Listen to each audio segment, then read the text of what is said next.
This song used to have me just. I won't put my hands up and surrender. There will be no white flag above my door.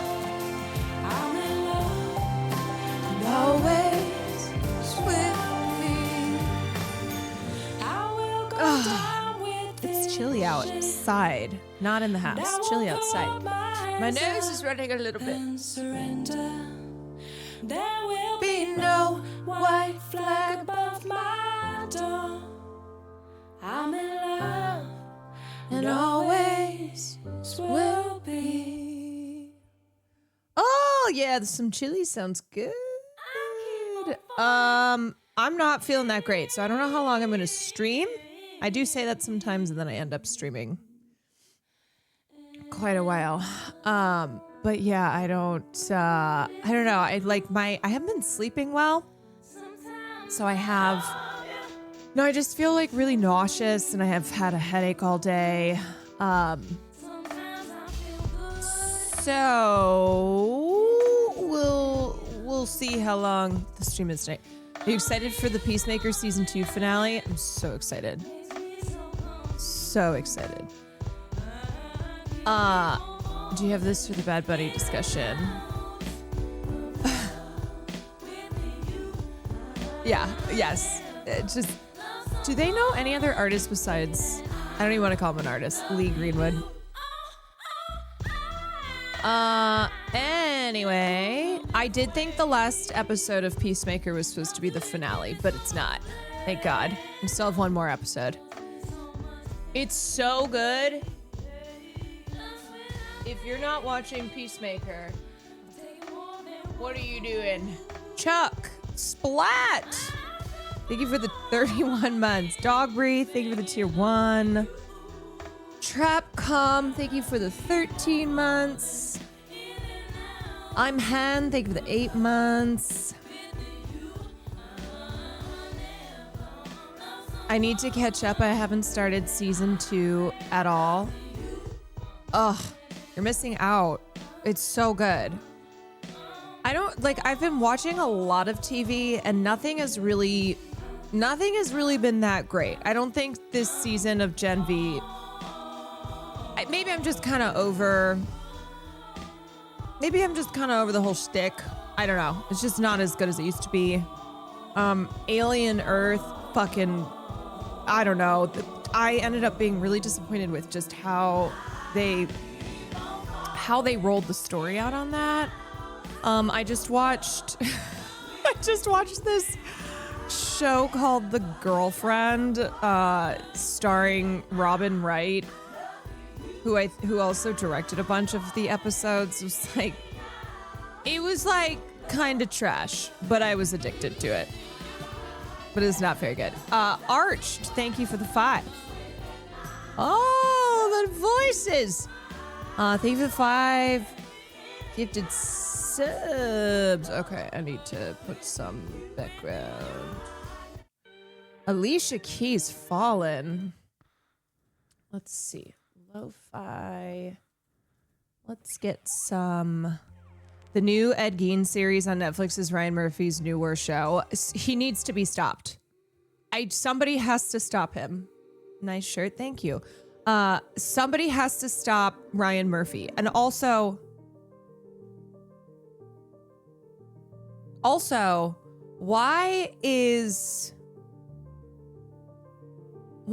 Addison Rae playing like a young girl in the show? It's just the whole, I haven't watched the show, but I won't watch the show, but yeah, playing a 15-year-old. Truly, the Ryan Murphy creative choices.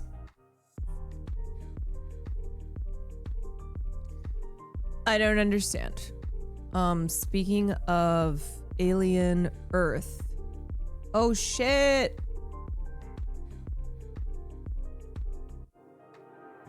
Speaking of David, well, I mean, yeah, he was in the new Alien film with David Johnson. The Hideo Kojima style of thumbs up with every celebrity even if they're in person or not. You gotta love it. I suggest wrenching out and trying the Korean show When Life Gives You Tangerines on Netflix. It's really amazing. Well, okay. I do also need to I need to finish Interview with the Vampire. What happened was I was really enjoying the show, and then Will was being really annoying about it. No, he wasn't. He was just like, "Oh, you're watching this without me." So I was like, "Okay, I'll wait." I was like, "I'll wait for you." And then we just didn't watch it because I don't think he actually wants to watch it. So then I just got caught up with all the other shit I've been watching. That's his loss. Yeah, I'm also gonna I'm gonna watch Andor as well because I really need to watch Andor. Even though I've never been like a huge Star Wars head, I really want to watch it. And then I have an interview, or not I have an interview. Mehdi Hassan did an interview with Denise Denise Gao, who's in the show. She's great. She was also in Under the Banner of Heaven, which I watched, the Mormon detective show. She's awesome. So cool. I've been paying attention to the things that she's been saying and her activism. And so Mehdi sat down and had a conversation with her just about like the parallels between Andor and Palestine. And so I wanted to watch that. No, I know. In fact, you know what? Maybe because I mean, obviously I've seen Star Wars, but Will's biggest thing was he hates prequels. And he's like, I don't understand why I would watch a prequel. So I think that's why I just never watched Andor. But I don't think it was like, hi. Sejong, thank you for the 21 months. Hi. Hi. Hi. Did you get any? No, but I'm ordering. I was watching Yankees. watching the Yankees. Can you just get me like a piece of cheese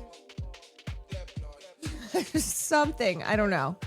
I just don't feel well. Jen, thank you for the 3 months. Anyway, what were we talking about?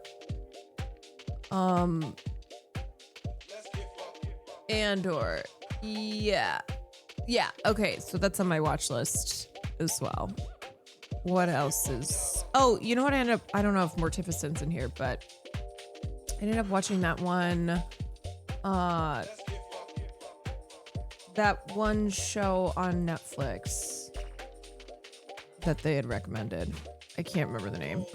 I can't remember anything right now. I'm sorry, my brain is not. El Eternaut. Yes. The one of like, it's based on that manga. There's like the deadly snowstorm, kills millions of people, and then they have to survive. Hello, Caroline. It's me, Austin Show. Hello, Austin Show. Thank you for telling me that it's you, Austin Show. I would not have known it was you. I wouldn't have known otherwise. So thank you. How are you? What's up? What did you think about it? I liked it. I think I wish that they had stayed longer with the snow. I felt like that aspect of it wrapped up a little too quickly, and I wish that the next, the big conflict, the big bad, just had not been, storytelling wise, had not been, like we just had taken more time to get there. Dragon Army, thank you for the 5 gifted subs. Stiffo Magnifico, thank you for the tier 1. Hogan, thank you for the gifted sub. Did Will just walk by shirtless? I should have known. I should have known. Got his shirt off. The same Austin Show who talked shit on. Oh, I forgot. Oh yeah, I don't fuck with Austin anymore because he was talking shit. I don't fuck with anyone on the Furion podcast. I forgot about that. How could I forget? I forgot I'm supposed to be a drama streamer now. I'm supposed to be the one who I'm supposed to be the one who starts drama now. That cheese? Oh, I'm ordering. thanks. Went above and beyond. Above and beyond the request for cheese. Thank you.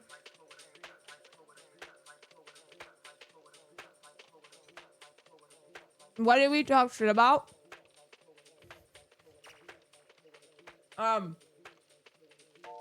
Yeah, that's my braless wife, baby.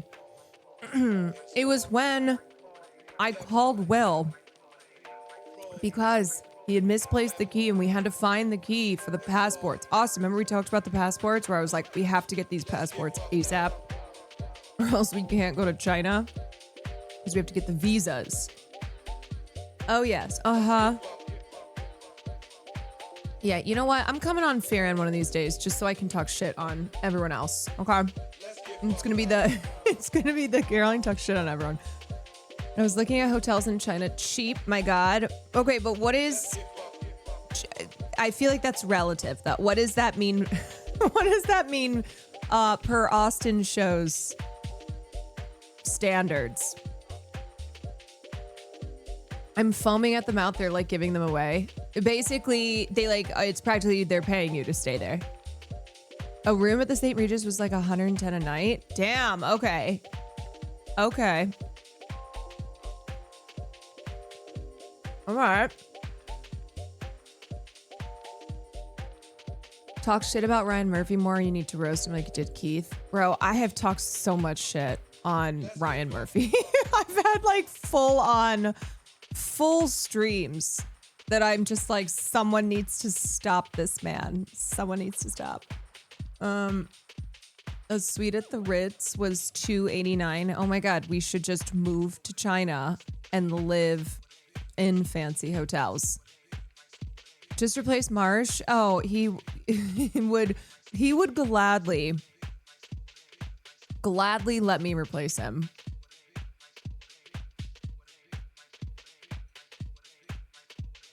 Gladly. Oh, do you want oh. Oh. All right. Well, anyway. What else is new? What else is going on? Is the government subsidizing? I mean, I think if you're comparing it to the cost in Japan, it's definitely gonna be cheaper because the I think the lower wages that we got going on in China, the cost of operating being lower. T Swift came out with a horrible album that's newish. I'm just telling you right now, I'm not talking about Taylor Swift today. I'm not talking about her. If you're linking anything related to Taylor Swift, I will not. I don't care. Ashley, no. Ashley, I thought you didn't want people to keep talking about Taylor Swift. So why are we linking things related to Taylor Swift? I can't. I literally cannot. I had my stream. I gave my thoughts. I have not been able to... I want people to talk about Charlie being racist, then go on Twitter. Go do it. Go. I'm sure there's plenty of Taylor Swift fans. I'm not talking about anything related to this album, to Taylor Swift. I can't escape it. I have muted on Twitter. I didn't even go on the internet today because I need to get away for a second. For just a second. So, just a heads up. I have a headache. I don't feel well. And I'm just being very clear. I'm being very clear that for today's stream, I don't know how long it's going to last, but I sure as hell refused to mention one thing today about Taylor or anything to do with this album. Okay? Thank you. And God bless. With peace and love, as they say. With peace and love. I hope your head feels better. Thank you. I think it's just symptoms of my period, but maybe also because of the inescapable discourse. Anyway, yeah, if you want, I think Hassan was covering Taylor Swift earlier. So if you want the real analysis, the hot takes, what is the horror game lineup for October? Definitely Little Nightmares, which comes out on Friday. I think. Wait, yeah, today's the 7th, tomorrow's the 8th, Thursday is the 9th, Friday is the 10th. Little Nightmares comes out Friday. I'm so excited. So absolutely hitting up Little Nightmares. I still have to plan out the rest. I think I definitely want to play Outlast because I haven't played it. I do. We need to be focusing on the important topics like spooky season. I just need sometimes, I don't know. Sometimes I get in oh my God, because it's the same topics, then I don't even want to talk about anything. I think I'm also being affected by the fact, though, that I don't feel at 100. But I don't know. It's that can happen where when I look on the internet and it just seems like it's the same couple of things, I'm like, I need something new. Somebody do something. Nicole Kidman got bangs. At least Nicole Kidman got bangs. Do you need a short horror game before Little Nightmares? Or probably not. No, because I'm doing, well, maybe. I'm doing Ghosts of Yote at some point this week. Either tomorrow or Thursday. I'll be playing that. And then Friday night, I'm going to Chapel Roan. So I won't be live at night. Saturday is when I'll probably start Little Nightmares. Woo, woo, woo, woo, woo, woo.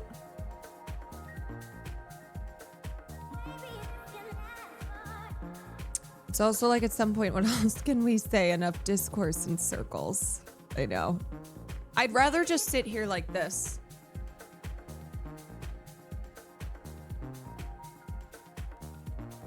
Sometimes I just go, that's enough discourse for today. That's enough discourse for the year.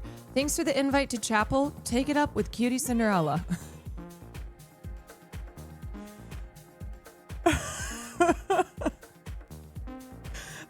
Go call her ass. Go weasel your way in somehow. I don't even know how many tickets she got. But this goes back to Cinna's not going. Oh, take Cinna's spot. This goes back to Ludwig's streamer games. So during Ludwig's streamer games, when Cutie did all that fucking drama, when she was just like,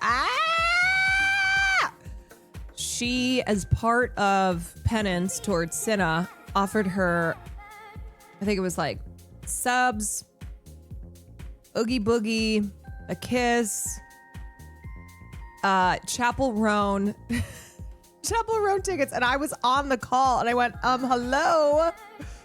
And she went, oh yeah, I got Chapel Roan tickets. I was like, okay, I'm going, obviously. Did you hear Fandy is live streaming her birth? I did not hear that. Wow. Oh.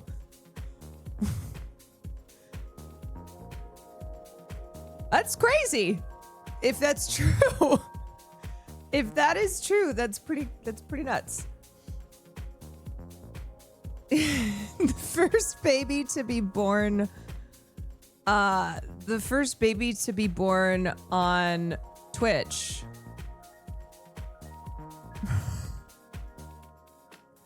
Okay.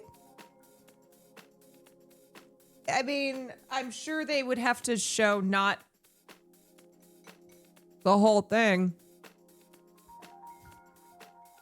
That really is giving Truman Show. It really is. It was named by the chatter that gave the most bits. Oh my God. Wait, did you guys see that there's some woman?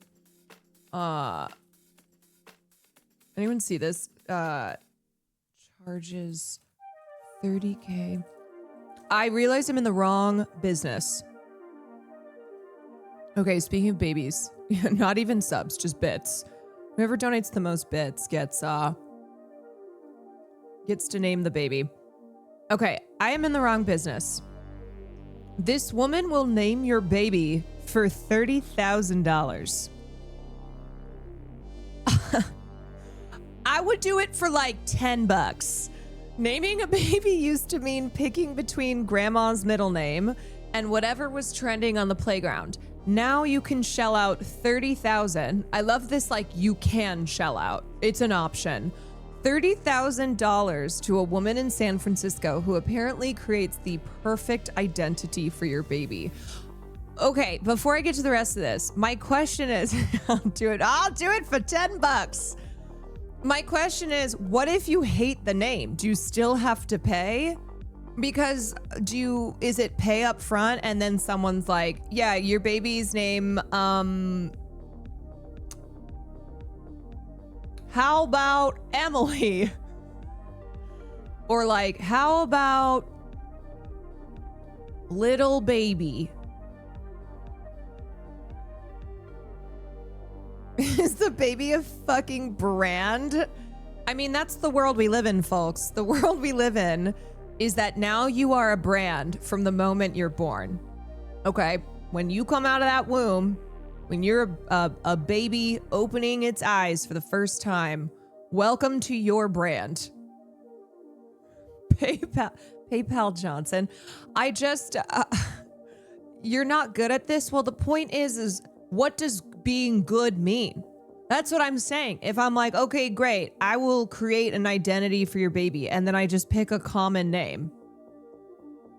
And then what do? Do they get a refund if they're like, that's not unique? That's not special. Taylor A. Humphrey has made a full-time career out of naming other people's kids. She isn't scrolling through a baby book and picking at random. Humphrey, 37, runs what amounts to a boutique naming agency. This is the most bullshit thing I've ever heard. A boutique naming industry or agency. Rich people have too much money. That's the conclusion here. Rich people have way too much fucking money that they are acquiring the services of somebody who is a boutique naming agent, complete with spreadsheets, questionnaires, and tiered packages that climb from a $200 email to a $200 email to a 30,000 VIP treatment. Okay, the other thing that I'm so confused about, isn't naming your baby like kind of the whole thing? It's your baby, and it's a name that you or your partner, the both of you, maybe you're in a polycule, I don't know. But there's supposed to be meaning there. Like, isn't that the point that you name your baby? It's just overpriced fortune telling. It really is just like, here's this stupid thing. Here's this ridiculously stupid thing that we're gonna dress up in fancy language and have a fancy office. Probably it's giving like, I'm sure the entire office is beige. Okay, it's probably very like clean girl aesthetics. I can just picture it. We do need to shut down the Bay Area. I agree, because a lot of this stuff is constantly coming out of the Bay Area. It's these tech people who are wacky. They have too much money. They're wacky. There's too many of these, like, look, not everybody should be an entrepreneur. Not everybody can be a business person. This is just bullshit. We're gonna have to quarantine the Bay. Yeah, we're gonna have to close off the Bay Area until we can stop this stuff. Tech bros treating babies like VC businesses. Yeah. I mean, look, you know what? Start monetizing from the moment. Let's even monetize before the baby comes out. Wasn't the surrogate story the Bay? Yes, the surrogate story was also the Bay. I think these tech people have to be stopped. Okay, there's a lot more to this job than people realize. I don't care what more there is to this job. I will never accept this as being reasonable. I will never be like, oh, you know what? Actually, that's very cool. I'm so glad that this is what's going on in the Bay Area. Humphrey told the San Francisco Chronicle she started posting about her obsession with names more than a decade ago, back when her services cost closer to $1,500. A decade ago, $1,500. Sarah Benzino, Brandon Coley, Jablonski Auto Body, LLC. What'd she call Harper? Oh, you mean Jablonski Auto Body LLC. We actually sold the twins naming rights. You know, like stadiums do. Kids are so expensive these days. Here he comes. Oasis Breeze Tan and Spa. Need a tan? I'm your man. Could do business with you. Or we can look at some investment options for you. Works for us. The right money moves aren't as absurd as you think. Yeah, well, I'm not surprised that Taylor Humphrey did not create this idea on her own. This is advice people are paying money for. How do we find, oh my God, this is literally her. How do we find a name we both love? Couples often have different name styles, different emotional attachments, different cultural references, different levels of risk tolerance. What the hell is risk tolerance? Like when you evaluate a name, you go, what's on a scale of 1 to 10, the risk tolerance? It's out of 7. Okay. It's at like for bullying, for being discriminated against. Like, what are we talking about here? Yeah. Are we talking like risk tolerance if you're planning to name your baby Adolf Hitler? Play around with the phonetic elements of your most loved names. For example, you love Cordelia and Octavia. Your husband likes Brooke and Quinn. Combine Cordelia Brooke and Octavia Quinn. Wow!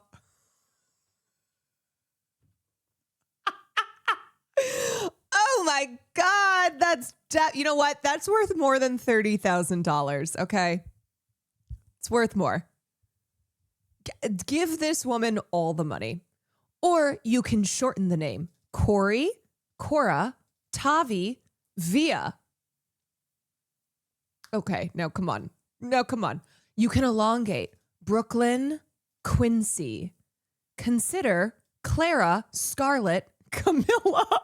So just 3 very other names that are random. Consider Clara, Scarlett, Camilla. What the hell? Shawarma, thank you for the 25 months. You know what I'm going to do? I'm just going to go to Twitch chat, okay? I'm going to put everybody's usernames into a roulette. I'm just going to spin it around. And whoever it lands on, that's the name of the baby. Okay, so one of y'all, if I have a baby, one of y'all, the baby is being named after. And I guarantee that no other baby would have that name.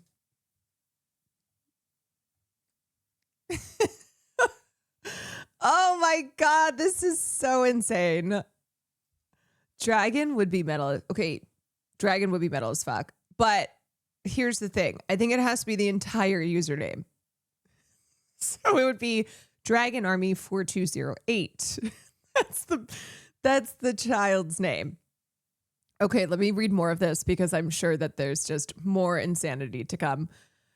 In 2020 alone, Humphrey named over 100 babies, pulling in $150,000. Are you kidding me? named over 100 babies and make like about what I make? Are you insane?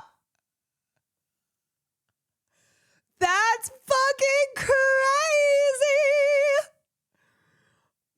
That's okay. All right. So on average, that's $15,000. $15,000 a baby. Oh my God. I'm not kidding you. I'm in the wrong business. I gotta get into the baby naming business in the Bay Area. These days, her Instagram and TikTok following has passed 100,000. Okay, I have got to see this woman's Instagram. What's in a baby name?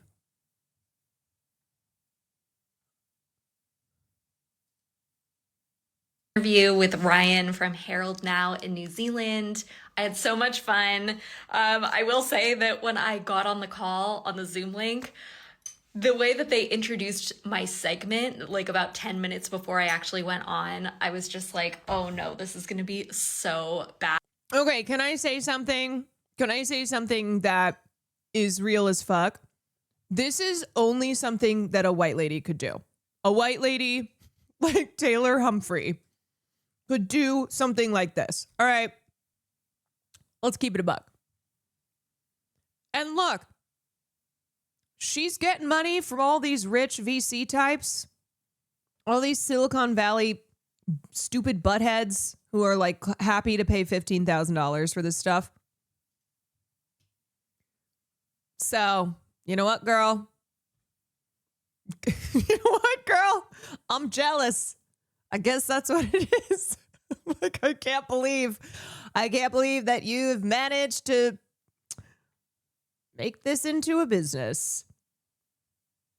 Oh, think of how you could scam the white man, Asian woman couples in the Bay with your identity. Oh my God, I could do so much Asian scamming. I could do so much white libertarian Asian wife identity grifting. 1,500, not 15,000. Oh, my bad. Okay. I did the math wrong.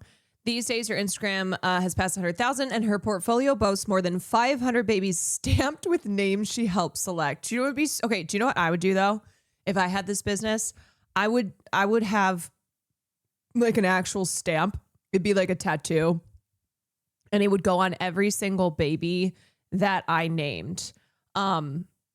It would be like my company brand, be my company branding.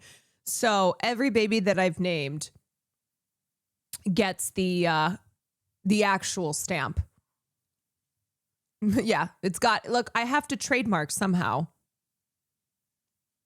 Got a trademark. Is the white libertarian guy with Asian wife thing real? Yes. 100,000%. Meet the woman who will name your baby for $30,000. Clients, often wealthy, you don't say, and sometimes famous, come looking for names that feel curated. I hate this so much. Rather than pulled from a baby book. Why is everything fucking curated? Why is it like we treat our babies the same as we would treat our living rooms? The same as we would treat like just everything in our lives. Oh, it's got to be curated. Ooh, we've got to get the vibe right. What style are we going for?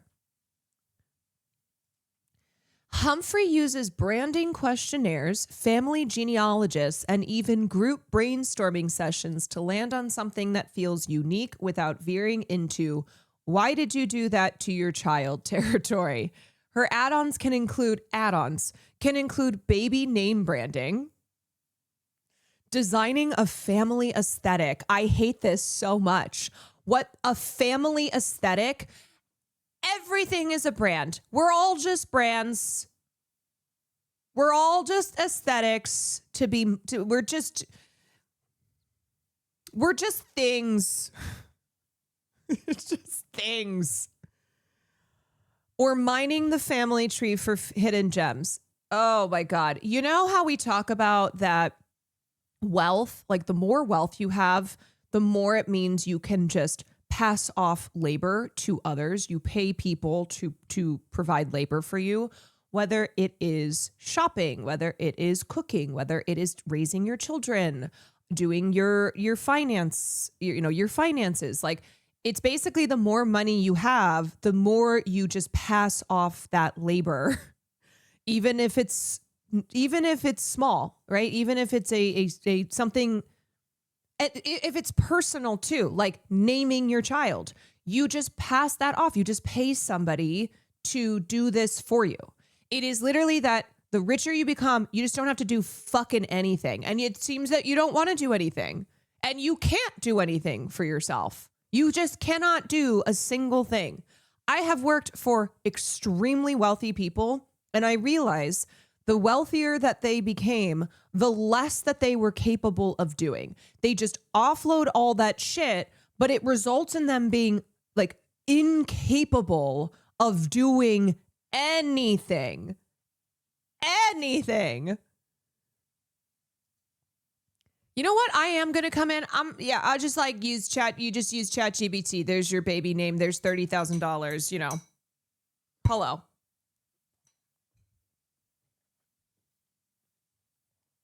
It's just crazy. All right. Ready? Do you think Elon Musk used a service like this? That's so the computer enjoyer. Simpatico. Okay, the requests are oddly specific. Uncommon but not bizarre. Okay. Picture of a snail, thank you for the 27 months. Uncommon but not bizarre. Modern but not disposable. Would you know that this is describing the requirement, like what somebody wants for their child's name and not what they're like looking for in a couch? Modern but not disposable, or like in Tupperware. Strong but not overbearing. Sometimes the job tilts towards therapy. She mediates between couples who can't agree, or calms down anxious parents who feel like the wrong syllable might ruin their kid's future. Oh my God, these people can't do anything. Holy shit. Oh my God. The wrong syllable will ruin their child's future.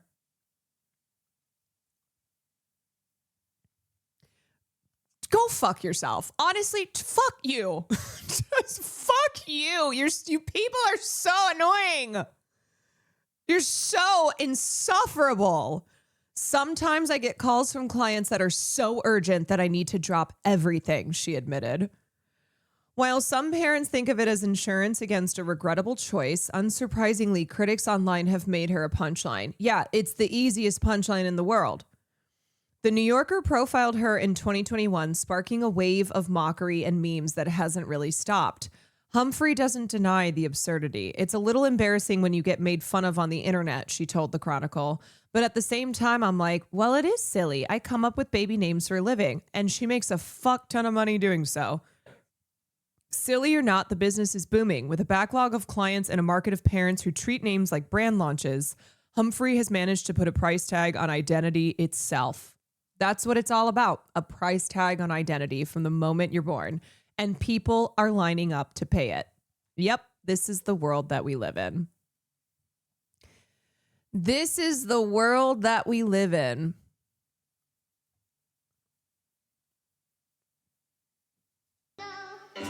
Advice I'd give as a baby name consultant. Tight in the hips, and I just I don't understand what happened.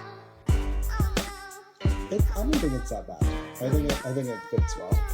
The right name will fit your baby like a glove, snug in all the right places, but loose enough to grow into.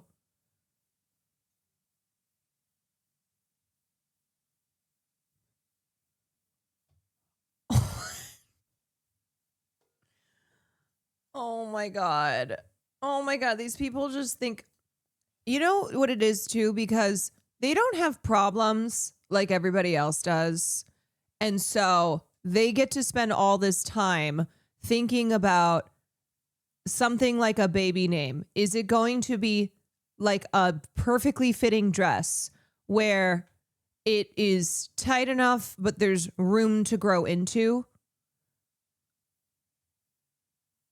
She really says, yes, name your baby Adolf. Ain't no way. No way. Do you ever get stuck on one brainwave and you can't quite get off of it?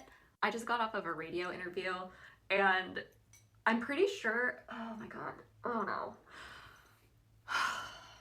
I don't know why, but today's brainwave was Lucifer. The name Lucifer and why it's actually a really good name. This is so Yeah, you can just, nickname Lucy. outrageous. I would never recommend the name Lucifer to What a is a client. brainwave? If someone came to me and said, like, we really love this name, I'd be like, have you considered Lucius? Have you considered Lux? I think that there are better options than Lucifer. But for some reason today on live radio, Lucifer was on my mind and that's what I wanted to talk about. So I guess I'll share the behind the scenes footage. Let me know what you think. What are the elements that make it a bad name when it's a bad name? For those interested in behind the scenes footage, we spoke a lot about bad or controversial names like Lucifer, Adolf, and Charles Manson. I'm going to be so for real. I don't put Lucifer and Adolf in the same category as same with Charles Manson. Why would Charles Manson be what you name your baby? Charles Manson is a first and a last name. Like, plenty of people call their children Charles.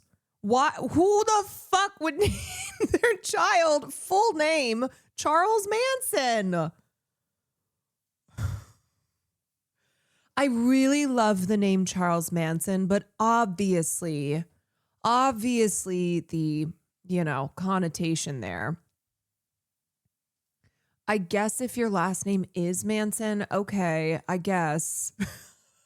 But I do like, though, that this is Lucifer, Adolf, and Charles Manson.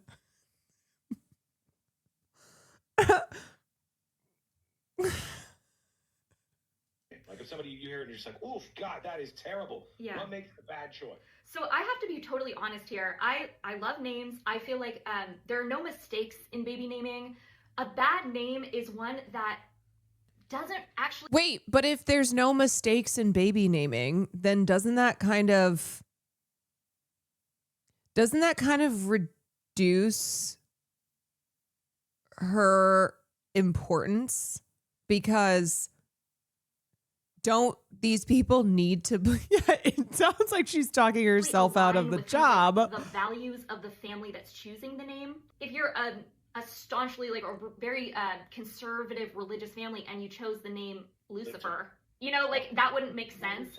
I just feel like maybe I'm an against the grain kind of guy sometimes, but I'm the one who wants to go every once in a while, can't we take a name back? Like if there was somebody and they were going to name their kid Charles Manson. Sure. It's a long time. Yeah.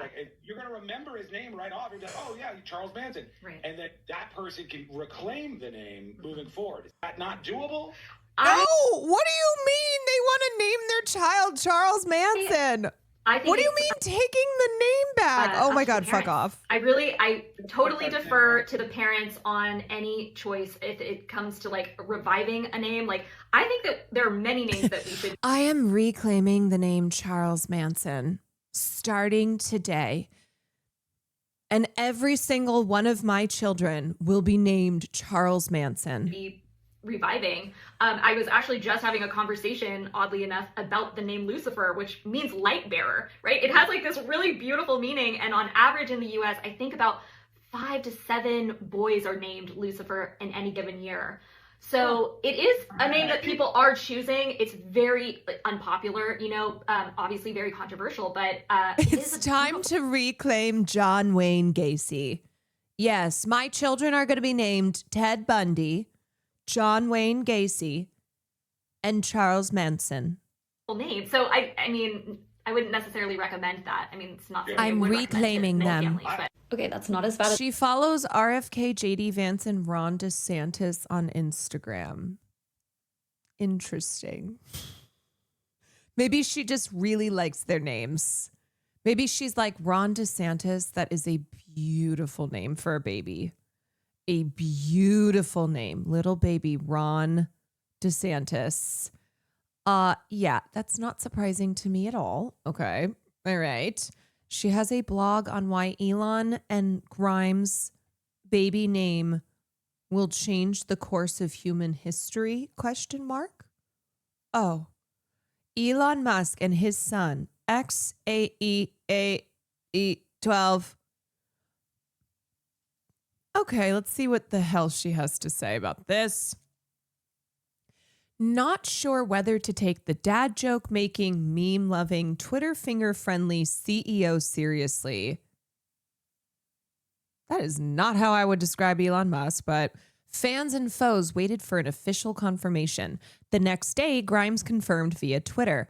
And while most of the social media sphere was awash with memes and posts and comments poking fun of the ridiculous name, I am of the wildly unpopular opinion that this algebraic appellation is actually the perfect name, and further, that this is the name that humanity needs.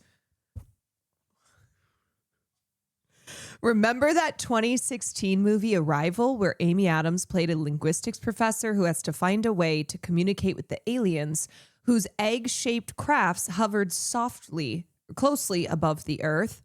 Spoiler alert, the movie explored the premise that time was, like the alien language itself, a flat circle. The mere studying of the extraterrestrials' coffee stain. Do you know what this is giving when I want to read a fucking recipe? And there's like a whole ass story. And I go, I don't care.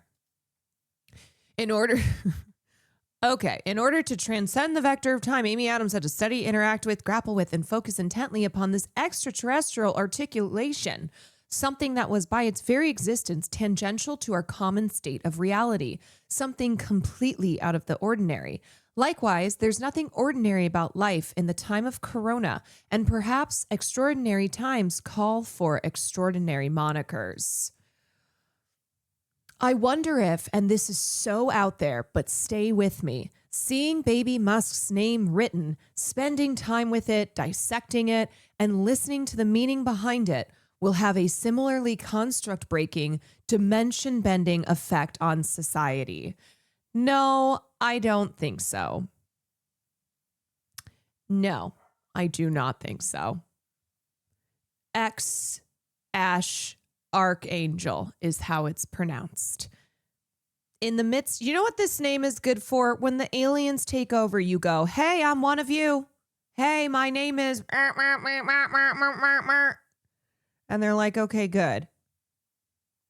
When the robots, when the robots or the aliens, when we got it glorping up in here, then this name will come in handy.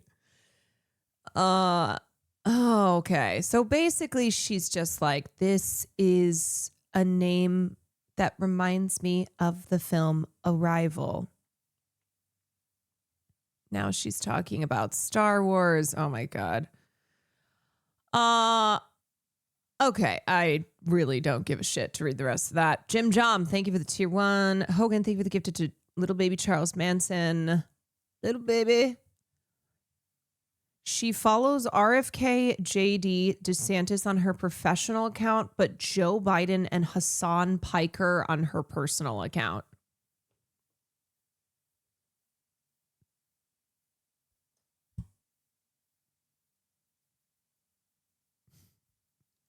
Why does this always somehow come back to Hassan?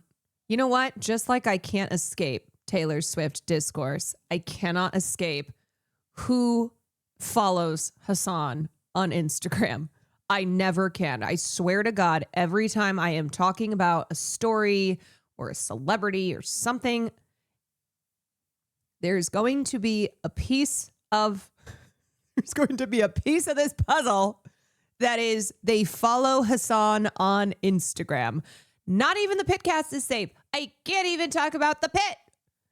He can't keep getting away with it. I don't understand. This is so strange. She follows Hassan and Joe Biden on her personal account, but then on her professional account, follows Ron DeSantis. Wouldn't it be funny if she follows people just purely based on how she feels about their name? She just really loves Joe Biden. Just rolls off tip of the tongue.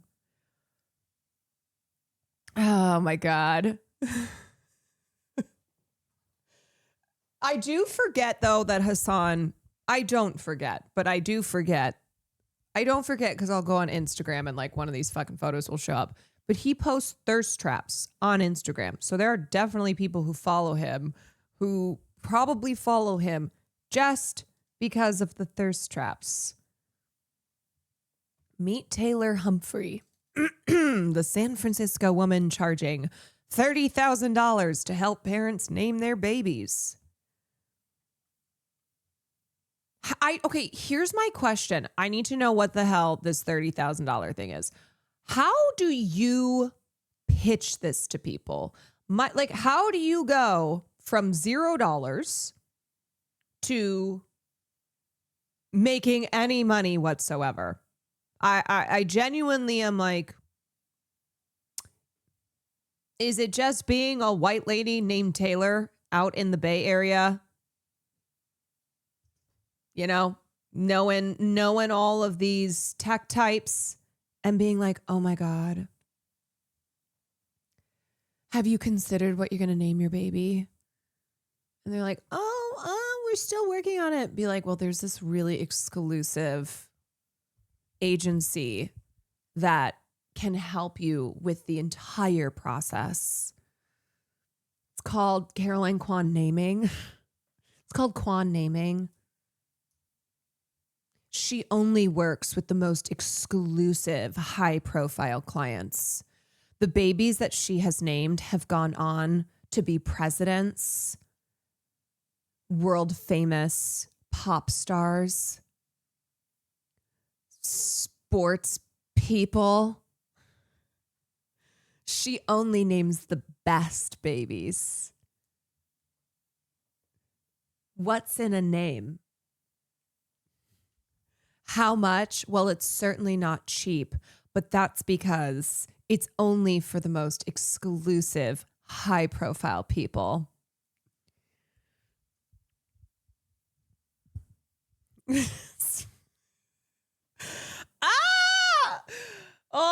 $10,000 package provides VIP treatment while her most exclusive services costing $30,000 include everything from genealogical research to full baby name branding campaigns. I can't. I need to know who some of her clients are, please. I don't know. Is she, who's a celebrity that just had a baby? Did she?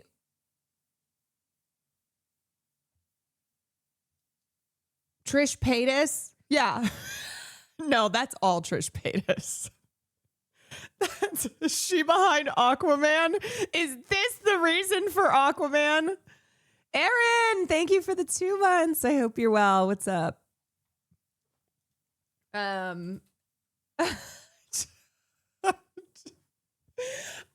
can't believe this. I can't believe this. But I can believe it too. Of course. Of course. People have too much money. They got too much money. According to an SF Chronicle report, Humphrey said one of her clients facing hospital delays after failing to agree on a baby's middle name. Shut up. This woman wouldn't go to the hospital because she couldn't decide on the child's middle name. It's a fucking middle name. Who cares? You can name the baby later. Within minutes, she resolved the standoff, helping the couple avoid a costly extension of their hospital stay. Oh, wait. They weren't leaving the hospital. Okay. They weren't leaving the hospital until they came up with a middle name. And so they called 911 being Taylor Humphrey, who they've paid thousands of dollars to, an emergency call after hours.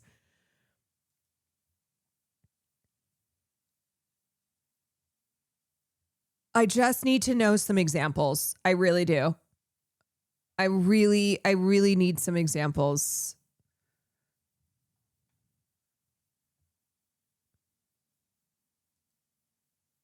Why does she follow? What in the... Who the fuck follows Usha Vance? Like, okay, if you're going to follow... First of all, I do not follow politicians on Instagram. Especially not politicians like the president or the vice president or the second lady or like Joe Biden's daughter. It's very strange. First Lady Melania Trump. Following SLOTUS is crazy. Following SLOTUS is nuts. Anyway, all right. Well, I guess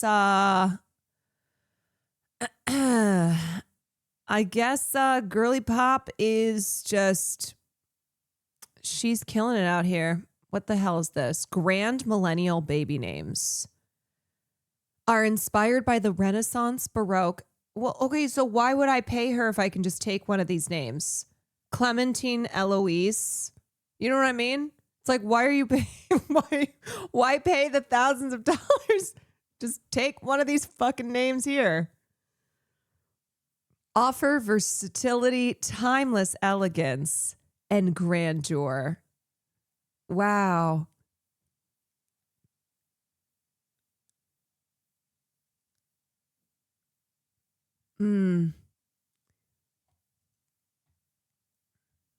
Football-inspired baby names. I have to go. I must leave. I must. A name consultation. Just as your home, wardrobe, or wedding style reveals something intimate about you, so too does your taste in names.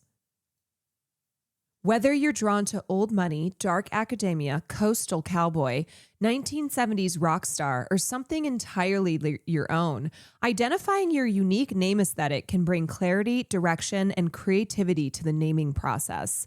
It's both an exercise in self-discovery and a tool that allows me to better understand your vision so that I can offer names that align with your personal style and honor the spirit of your child to be.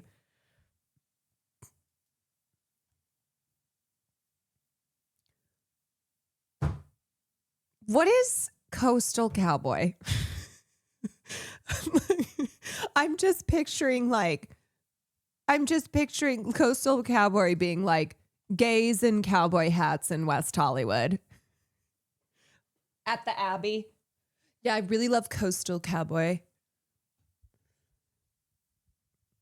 Just remember, if you can't give your baby a unique identity because you have not chosen the perfect name, it's not your fault. It's just that you're poor.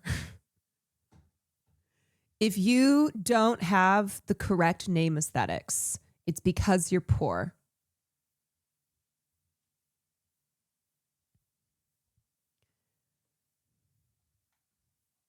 Yeah, this might be one of my most hated things. This might be one of my most hated things. Can I just say too, obviously throughout history, names can have had a lot of weight to them. But because of the person who had that name doing the things that they did in their lives. So if you really believe like your child doesn't have a shot in hell, no chance, your child has no chance in this world unless you have curated the perfect aesthetic, the name, the identity, the branding for your baby. That is, you are setting your child up for failure, actually. And I am sure You are the kinds of parents that, well, your kid might have issues. I mean, a lot of kids have issues when they grow up, okay? A lot of us have trauma. But just what that says about the type of parents who are already commodifying their children from the moment they're born, treating them like a product, like an aesthetic. You know, it's like the kinds of people who would pay are the ones who don't see their kids as people, just objects to show off and make the parents look good. Yeah. I would just say again, like, I think there's something special in naming your child and naming your child something that you've picked out, not that you've paid thousands of dollars for, just because you can. Yeah, these are the people with like 12 nannies. These are the people with like 12 nannies raising their children because it's more important that their kids, it's more important that their children tick all the boxes than for them to actually genuinely raise their children themselves. It's like, okay, let's make sure we get them into horseback. You know, we'll get them into this and this and this and this. They'll go to all the best schools. They'll wear all the best clothes. It's just all about the aesthetics.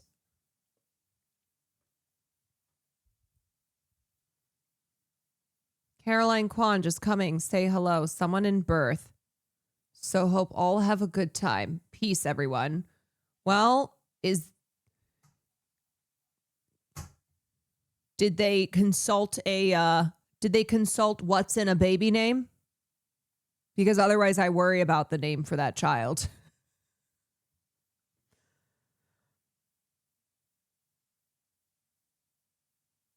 My sister wanted to name her son Cross. We're Black and Indigenous. I had to point out why she shouldn't do that. Cross? I don't know what's jumping out about cross. Like a cross?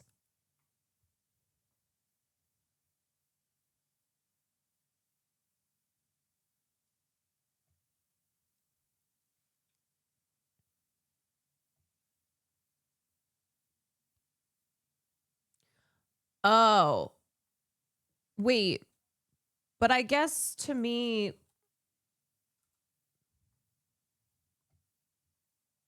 it's based the cross killed Jesus. Yeah, it was the cross that killed Jesus.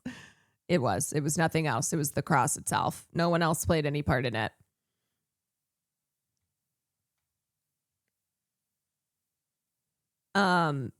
Anyway, my mom loved the name she picked out for me.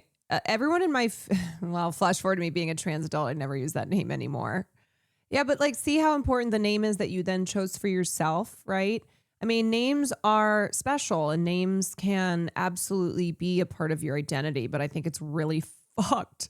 I think it's really fucked to just, again, offload that to a service like this, because it's also just about the fact that you can spend $30,000. Like, I can afford to, and so I will. That's the thing about rich people too. Rich people are pretty stupid, and they are often very wasteful. I know some wealthy people who are like very frugal, but a lot of these types, especially, you know, the Silicon Valley types we're talking about, they spend money on this type of stuff because it's a status symbol, because it's a it's just in this, in just the competitive climate, in the just trying to prove that you're better than and remember, rich people compete with other rich people. They don't compete with the poors. They look at other rich people and they're like, oh, okay, that's my competition. So they need to make sure that their children have the best names. Can't have them having the same names, you know?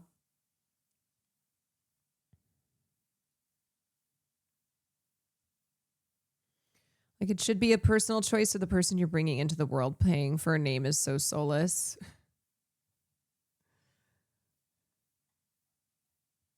Ugh. I also see people ask strangers to name their pets too. I don't get that. I just feel like that's something that I always would want to do myself, you know? I don't understand this like desire to You might not know these. This desire to have people do these things for you. I don't get it. All right. Anyway, that was a good little side quest. Let's talk about the continued outrage to Bad Bunny. Bad Bunny, who I can't believe. It's very funny to have. It's very funny to have these losers like Mike Johnson try to who mega lol Bad Bunny. Which, sure, I'm sure Mike Johnson doesn't actually know he is, because Mike Johnson, as you can see here, was like, why doesn't Lee Greenwood do the Super Bowl?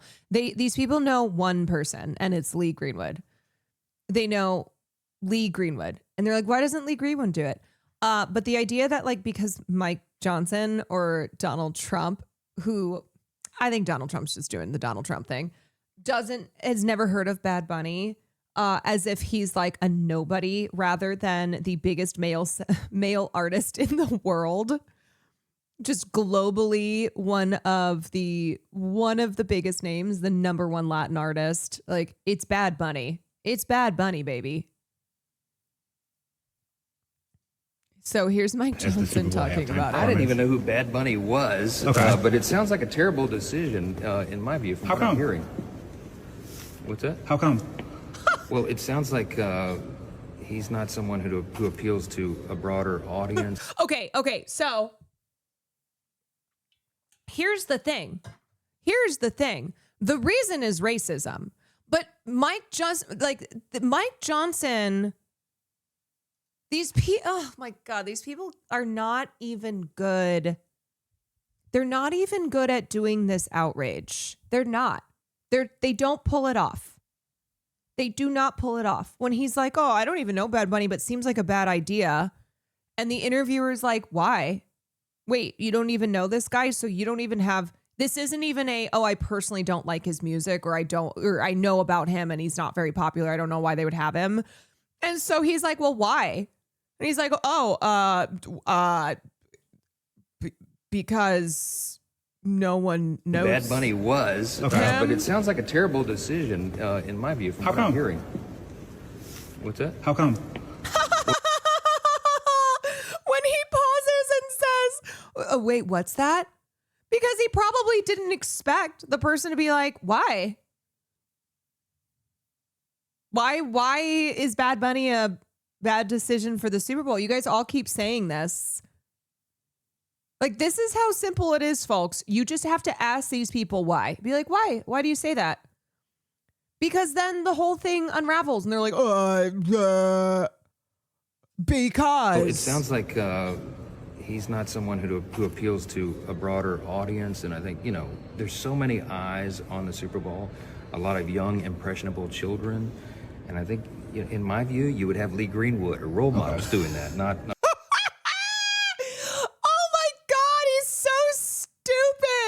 fucking boomer, honestly, to be like, you have a lot of children watching, so why don't you have Lee Greenwood? Yeah. Who? I mean, obviously, those of us who know Lee Greenwood, because proud to be an American, and because MAGA loves Lee Greenwood.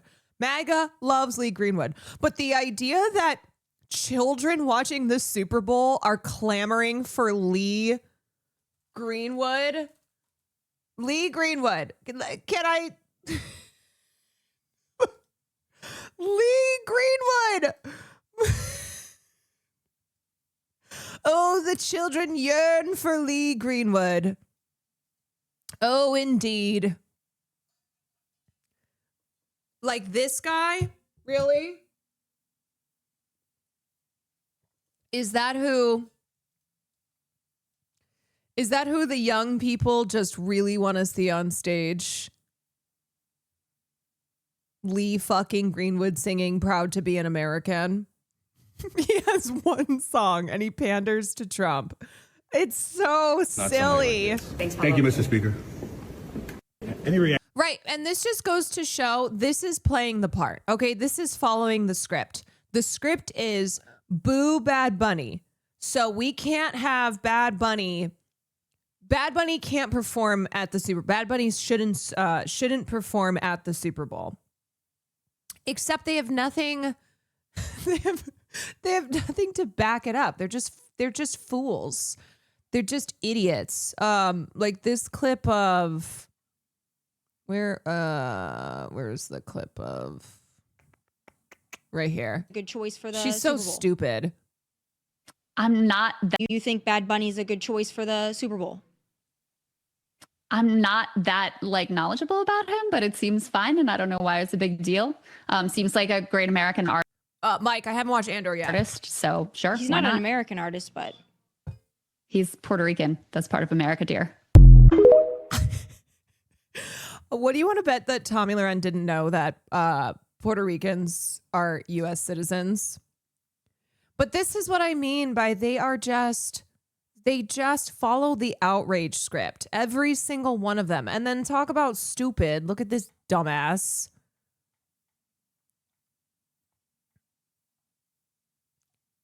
Former race car driver Danica Patrick slams Bad Bunny as the Super Bowl 2026 halftime headliner.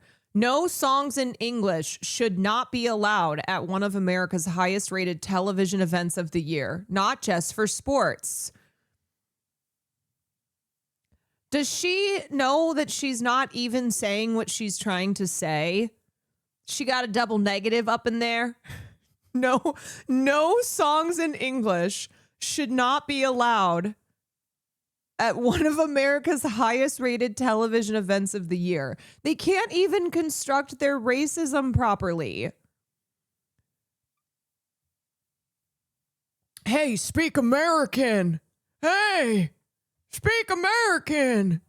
And the other thing too is like, hello, songs in Spanish have been sung before.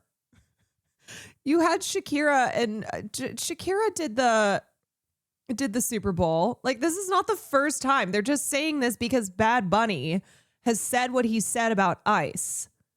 Because Bad Bunny has gotten political. So they're like, oh, you gotta speak American. Also, not to mention, Spanish has been sung. Spanish is a language that has been spoken before English in the United States here. Spanish is an older language here in this country.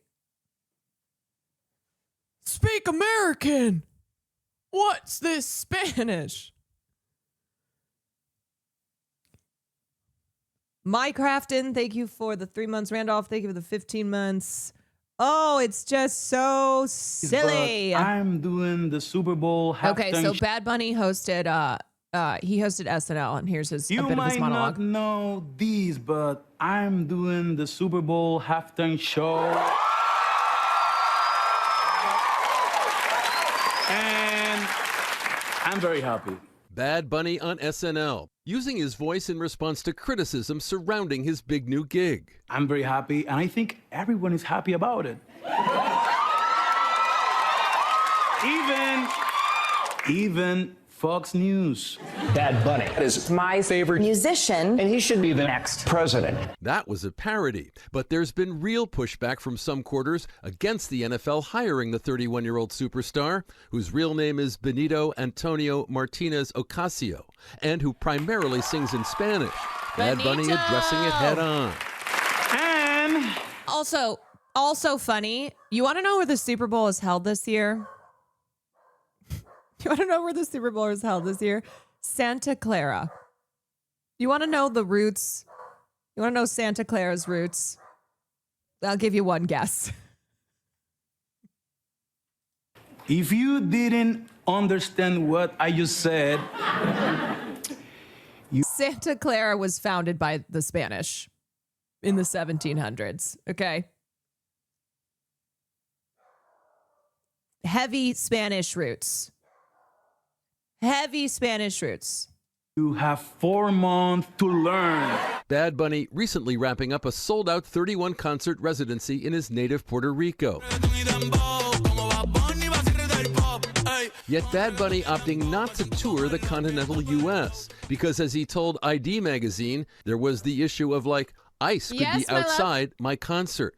And it's something that we were talking about and very concerned about. Those concerns perhaps to be realized outside Super Bowl 60 in Santa Clara, California, near San Francisco, with Homeland Security Secretary Kristi Noem telling the Benny Show podcast that ICE agents will be present. We'll be all over that place. And we're going to enforce the law. So I think people should not be coming to the Super Bowl unless they're law-abiding Americans who love this country. Bad Bunny has been soaring in popularity stateside and with generations. Every time I see her, her face is melting more. Her face is melting more. Soon she will look like how she was depicted in South Park. Of Latino fans. He turned up earlier this year in Happy Gilmore 2. What's a green? He's no stranger to the Super Bowl halftime show after performing with Shakira and Jennifer Lopez in Miami for Super Bowl 54 back in 2020.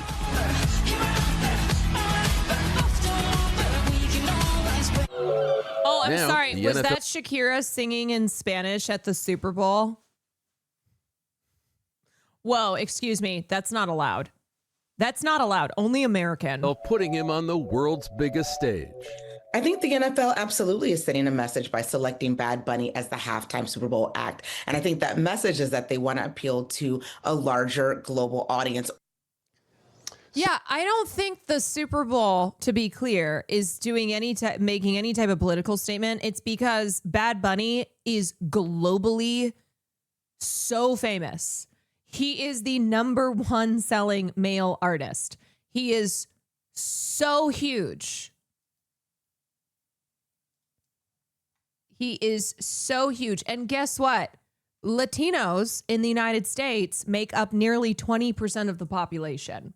They are the nation's largest ethnic minority. So, yeah, I think the choosing of Bad Bunny to perform the Super Bowl halftime show has to do with the fact that despite Donald Trump and Mike Johnson being like, well, I don't know who this guy is, and I don't think they should choose him because nobody knows who he is. Despite them saying that, a lot of people know who Bad Bunny is, and a lot of people are fans of Bad Bunny. Bad Bunny. Bad Bunny. Hi, everyone. A few small beers here, the internet's busiest music nerd. I hope you're doing... Did you know apparently the A Few Small Beers line in One Battle After Another was improvised by Benicio? One of the funniest lines from the film. Well, it has recently been announced that... It's also the NFL wanting to expand outside the U.S., which they need badly. Yes. Yes, that's why they picked global sensation Bad Bunny. Apparently none other than Mr. Puerto Rico himself, Bad Bunny, is going to be performing at the 2026 Super Bowl halftime show, which honestly is pretty cool. And I think a sensible pick. I mean, after all, Bad Bunny is one of the most popular and listened to artists in America right now. Also, I just have to go back to Kristi Noem saying like, oh, we're going to have a lot of ICE.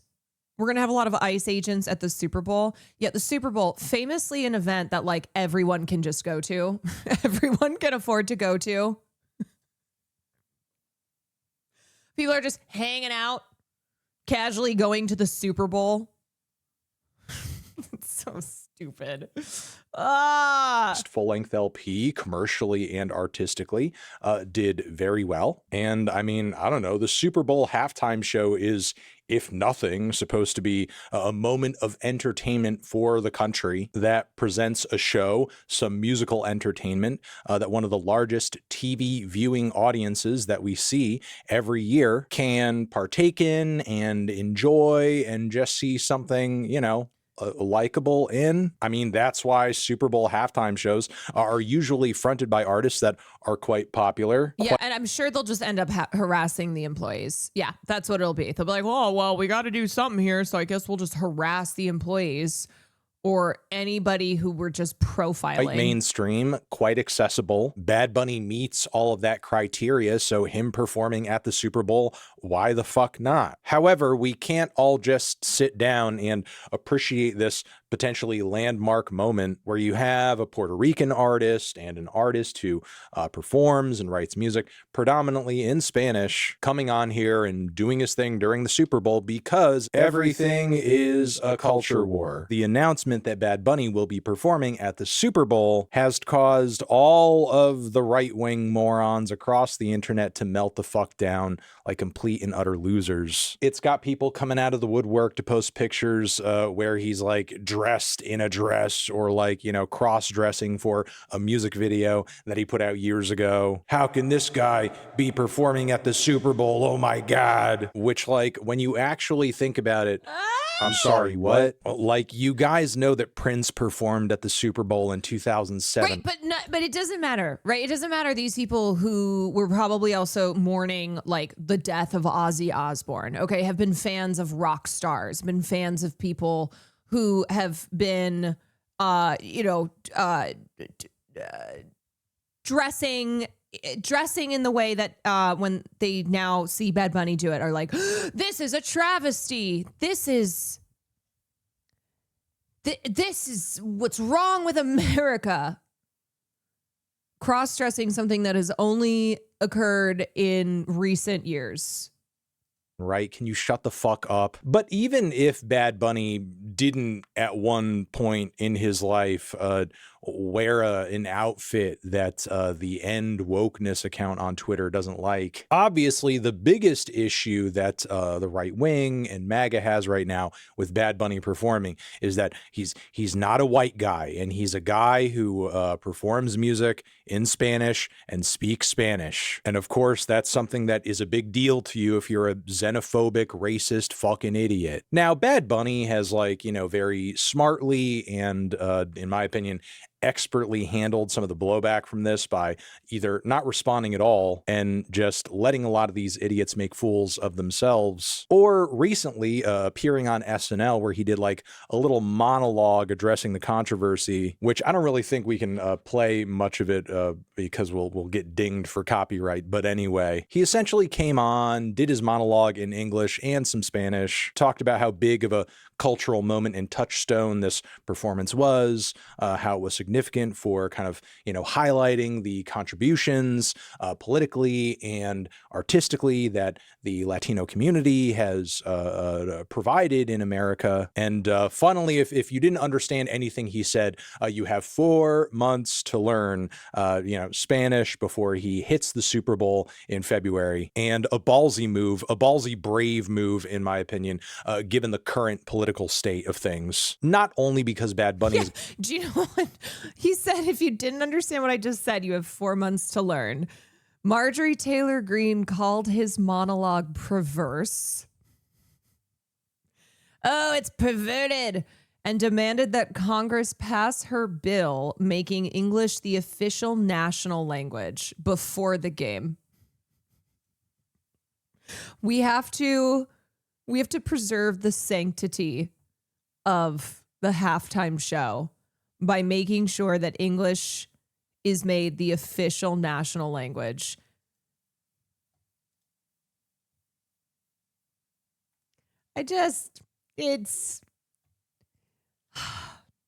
What can you say? I mean, this kind of stuff must go so hard if you are just the most smooth-brained fuck. Going to be receiving the brunt of a whole lot of different attacks from these racist fucking morons who, again, just don't like him because they don't see him as American. They don't envision him as American. He doesn't fit into their white English ethno-state vision. So as a result of that, he must be banned. He must be prevented from performing. And it looks like before we've gotten to this point where the Super Bowl is happening, the Trump administration, right-wingers at large, are doing everything they can to either complain and bitch and moan and whine. They're just trying to shove woke ideology down America's throat in the platform of the Super Bowl. They want us woke, and that's really what it is. Courtesy of Jason. They want us woke.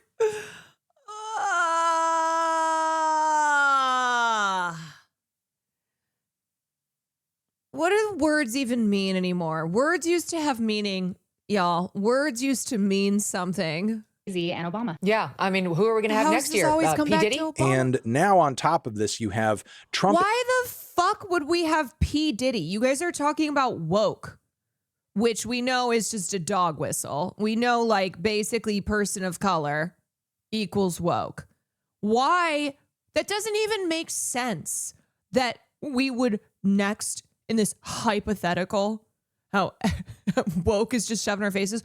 Why the fuck would P. Diddy perform? Did you just name the first black person you could think of? Is that what it is, Megan? You just named the first black person you could think of. Like, that doesn't even make sense. That P. Diddy would be who woke made us have next.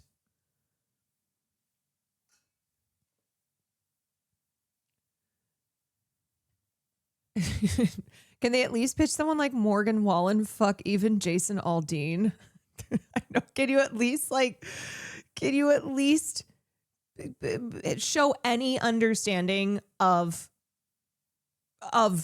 pop culture at all? Any understanding of like who's who?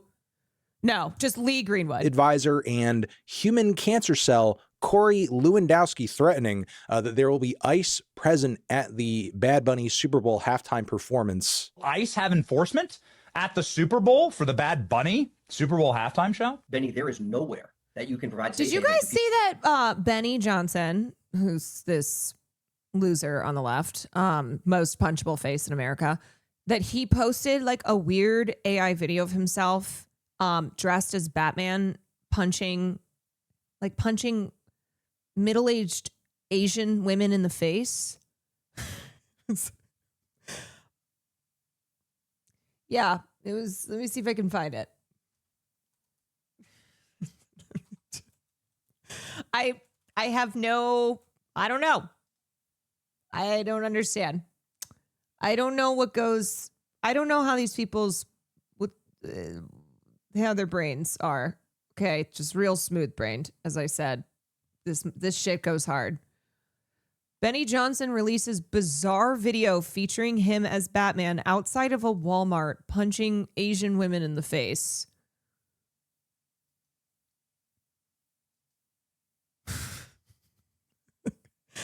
I don't understand. What was the prompt? Like, I want to look like Batman and punch a middle-aged Asian woman in the face? Why does he look like Captain Underpants here? Or who's the one from SpongeBob? Like, you don't even look cool in this AI video that you made, Mermaid Man. You know what I mean? It's like, you don't even look cool in this weird fantasy, in this weird AI fantasy. You look like Barnacle Boy. You look like Mermaid Man and Barnacle Boy. Why? Why in front of a Walmart? I don't know. Why are you punching this Asian woman in the face? I really am. I'm just always perplexed. And then they think it goes so hard. They're like, oh, hell yeah. And it's just strange. It's just so strange. People who are in this country illegally, not the Super Bowl and nowhere else. We will find you. We will apprehend you. We will put you in a detention facility and we will deport you. You know, look, the NFL has been so woke for so many years. In echoing Corey's remarks. Oh, yeah, the NFL. The NFL's so woke. Tell that to Colin Kaepernick. I'm sure he would be shocked to know that the NFL has been so woke for so many years. You have like right wingers across the internet saying Bad Bunny should be deported and he shouldn't be here and da da da da da. Puerto Rico is an American territory. Bad Bunny does have a right to be here, especially considering like he is not doing anything illegal or wrong. But with this, Corey and the Trump administration is highlighting exactly why Bad Bunny has spoken recently about being deport him back to an American territory. Hesitant to perform in America. He has cast off questions about this prior, just kind of saying like it's not necessary, but since then has further specified that one of his greatest fears is that he'll do a show in the US and ICE will show up and start like arresting and rounding up his fans and so on and so forth. And, you know, clearly as somebody who gives a shit about his fan base and is noticing the current state of our politics, he clearly doesn't want that to happen. So Bad Bunny eventually doing this Super Bowl performance, there is going to be a bit of a tightrope walk to perform here, because obviously I'm sure he doesn't want his presence at this performance, at this event, to draw crowds of people that could potentially be deported and detained or abused by ICE. They're also probably mad about this song too. Nueva York.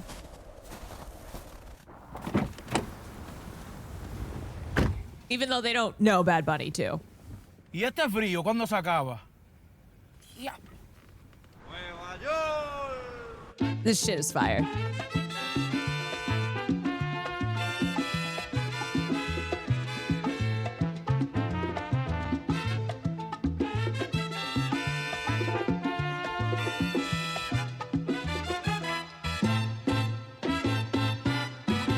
Si te quieres divertir.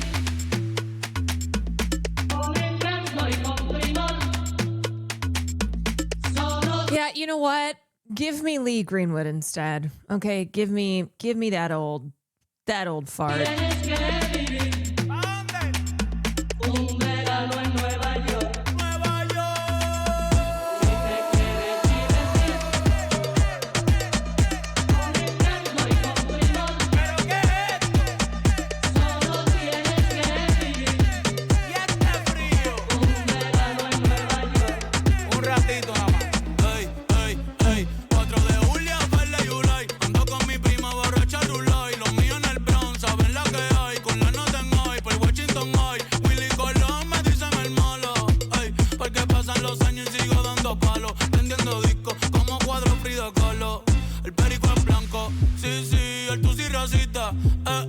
No te confundas, no, mejor evita. Ey, un shot de cañita en casa de Toñita. Y PR se siente cerquita. Sí.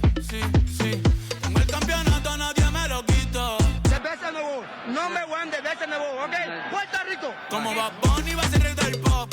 Ey, con reggaeton y dembow. Ey, con reggaeton y dembow. Sí, con reggaeton y dembow. So if you remember, he released the video on the 4th of July, and it caused a tizzy. MAGA was pissed because at the end of the video,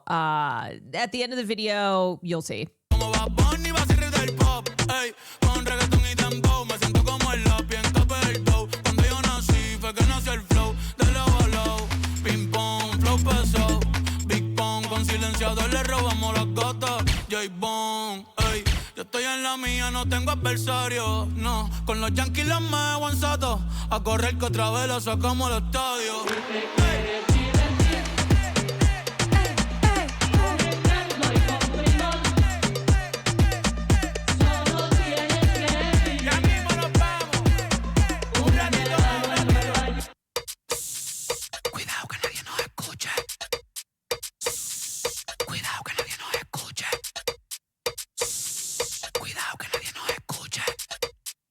I made a mistake. I want to apologize to the immigrants in America.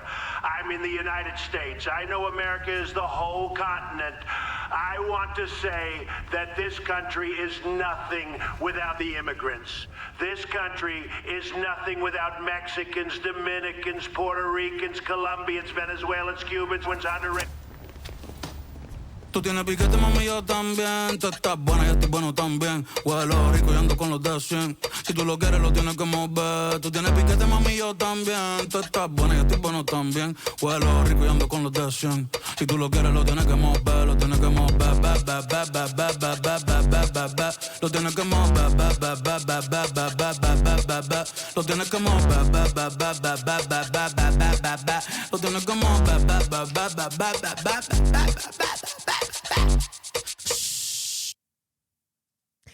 Yeah, so can you see why MAGA was pissed when he put this out on the 4th of July? And obviously this song and this video is like just the celebration of Puerto Rican identity, but also just immigrants in the United States. And he has Trump's voice via like 1970s style radio come on and say that he wants to apologize to the immigrants in America. This country is nothing without Mexicans, Dominicans, Puerto Ricans, Colombians, Venezuelans. So yeah, the MAGA crowd has been hating on Bad Bunny. Also, you know what's great about that song? You don't have to speak Spanish to go, oh, this is a bop, right? To want to dance along to it, because that's music. Music is a universal language. But when you're only somebody who listens to fucking Proud to Be an American and is like, oh, Lee Greenwood is where it's at, you have no understanding of how fantastic music, when spoken in other languages that are not English, can be. This is a song where he compares what happened to Hawaii to Puerto Rico. Lo que le pasó a Hawaii. Yeah, I mean, he has like been political in his music, and that's why they're pissed. I mean, MAGA is pissed about who they look at as one of their own, Zach Bryan, who, even though today Zach Bryan came out and was like, I'm not on either side. He's like, I'm not on either radical side, but like clearly there's divisions in this country. He has a song where he's singing, it's anti-ICE, and he talks about like the cops being evil motherfuckers. And he is also being political in his song, but he's of course not as staunch in his personal politics as someone like Bad Bunny is. But even still, MAGA is fucking livid. They're livid, and they're just not making as big of a stink about it because Zach Bryan is still a white country boy. Like, he's still a white country boy, and he's like, no, I'm not on, I'm not on other side here. I just think this country needs to stop being divided. Obviously, this ire over Bad Bunny doing the Super Bowl is driven by just these brain dead racists. You got what Donald Trump said about it? Yeah, Donald Trump said, I've never heard of him. I don't know who he is. I don't know why they're doing it. It's crazy. And then they blame it on some promoter that they hired to pick up entertainment. I think it's absolutely ridiculous. You know what this is? This is, hey, sir, we need you to comment on the Bad Bunny thing. Also, Bad Bunny, we don't like him. Okay, and Trump's like, who? Yeah, I really base my music taste off of who Donald Trump is aware of. Donald Trump, who's in his 80s, by the way. Okay, all things considered. Government agency, which should be abolished, by the way, and as of right now seems to be just filled to the brim with a bunch of anonymous right-wing frickin' idiots who have probably come over from various fringe groups just for the chance to put on a mask and essentially harass brown people. Yeah. So again, it's tough. I'm sure Bad Bunny doesn't want to create a situation where he is attracting people to the Super Bowl who could be hurt or harmed or detained for whatever reason. And look, if you yourself are of, a Latino background and you're considering going, I would be hesitant, honestly, because I mean, if ICE has shown anything, it's that they don't give a fuck if you're legal. They don't give a fuck if you got papers, so on and so forth. Like, that shit has not stopped them from deporting many an American. Like, they are very much acting outside of the legal boundaries of our laws right now, and they don't care. there and they are not being held to account. So again, I'm sure Bad Bunny doesn't want to create a situation, but simultaneously, I sort of see the intent and I see the desire that he has to still do this performance and at least signify on some level that the presence and the influence of Latino culture and the Latino community, despite all of these threats, despite all of this racism and xenophobia and authoritarianism. I love to see Trump's Spotify playlist. I will tell you what's on Trump's Spotify playlist. It is YMCA and it is Phantom of the Opera and Cats. Also, Spotify playlists, like, I don't think Donald Trump is using Spotify, but just, you know, the idea that if Donald Trump had a playlist, then that's what would be on it.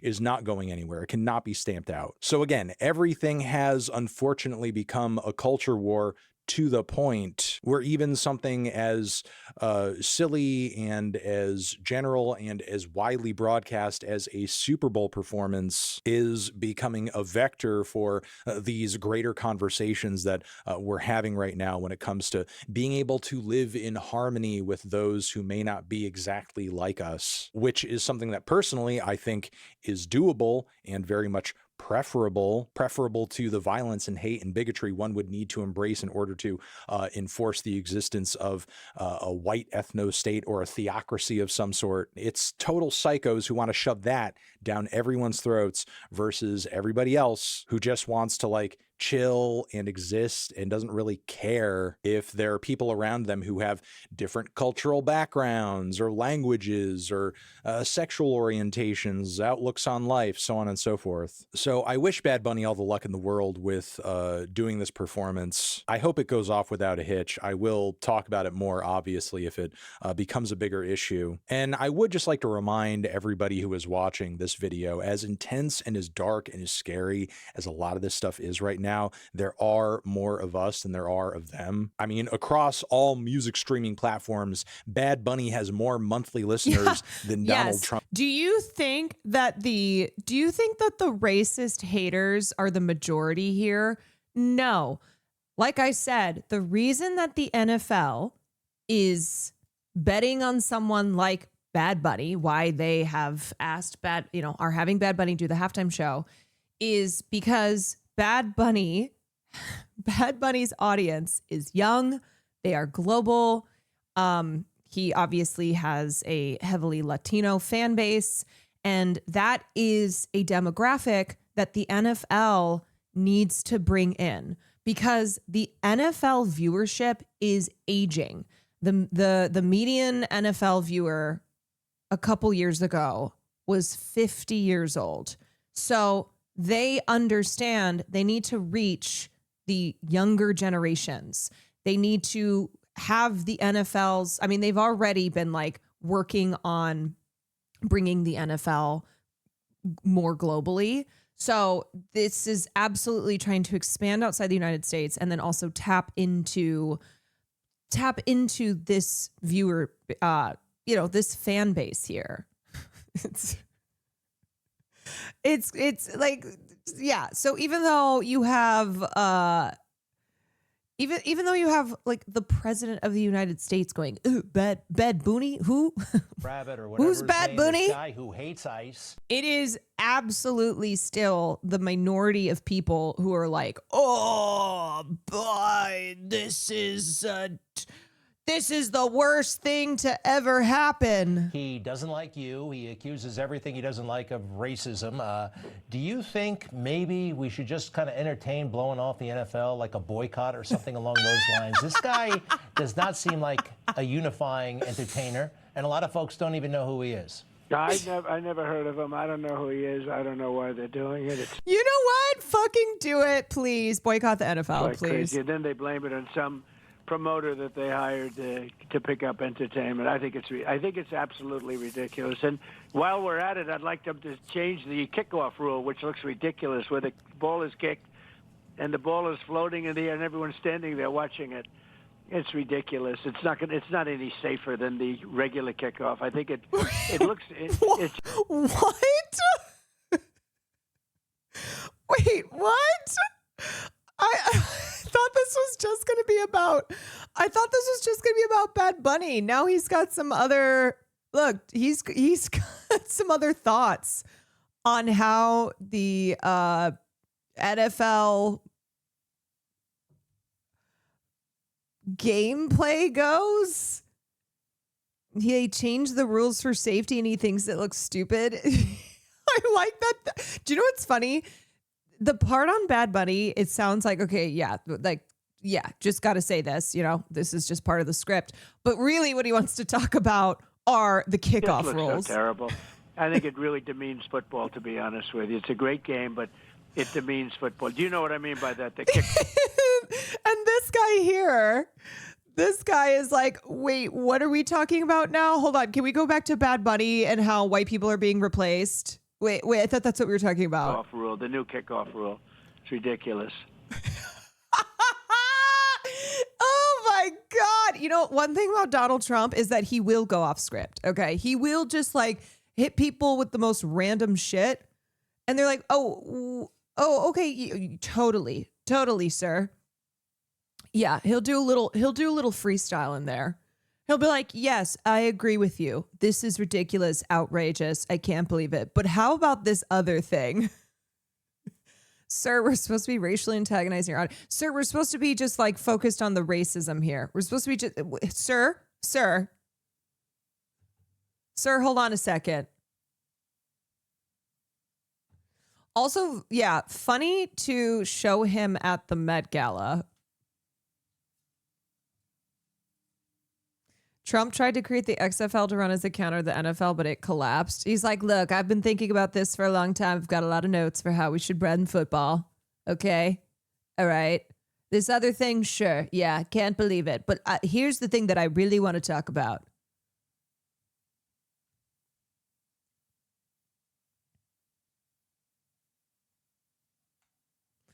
Oh, man. That is classic. Trump Just has classic. voters. So again, as big and as scary and as freaky as all of this sounds right now, they will always continue to be the minority, even if they are at the reins of power, which they will not always be as long as there are people with good common sense in their heads to stand in their way. And I'm going to leave it there. Over here next to my head is another video that you can check out. Hit that up or the link to subscribe to the channel. Anthony Fantano, Bad Bunny, forever. So hi everyone. Do these people know that do they know that the NFL my head. The NFL is kind of funny though. Do they know that the NFL has expanded internationally into like Mexico City, places like Mexico City, and they're eyeing Madrid, they're eyeing Sao Paulo. So they don't give a fuck. No, they don't care. This is because all that other stuff, that's just noise, right? That's not relevant. No, we're not gonna talk about any of that. No, it's because they got to keep it simple, right? That's the thing. This is how MAGA's playbook works. The racist MAGA playbook works in that you have to keep it very, very simple. And the message with all these people, it's just, simple script. And you're supposed to stay on script, which is, I can't believe that Bad Bunny is doing, what a slap in the face. We are being replaced. Just racism. Keep the message simple. Keep it simple, okay? Bad Bunny hates America. They should not have, no songs in English should not be sung at the biggest sporting events. No songs in English should not be sung.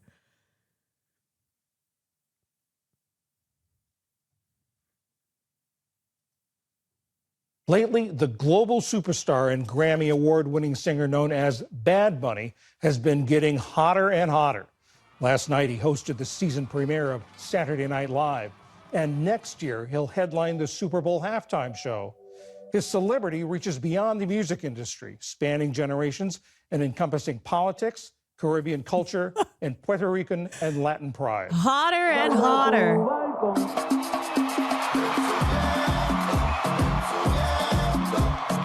Bad Bunny makes music on his own terms.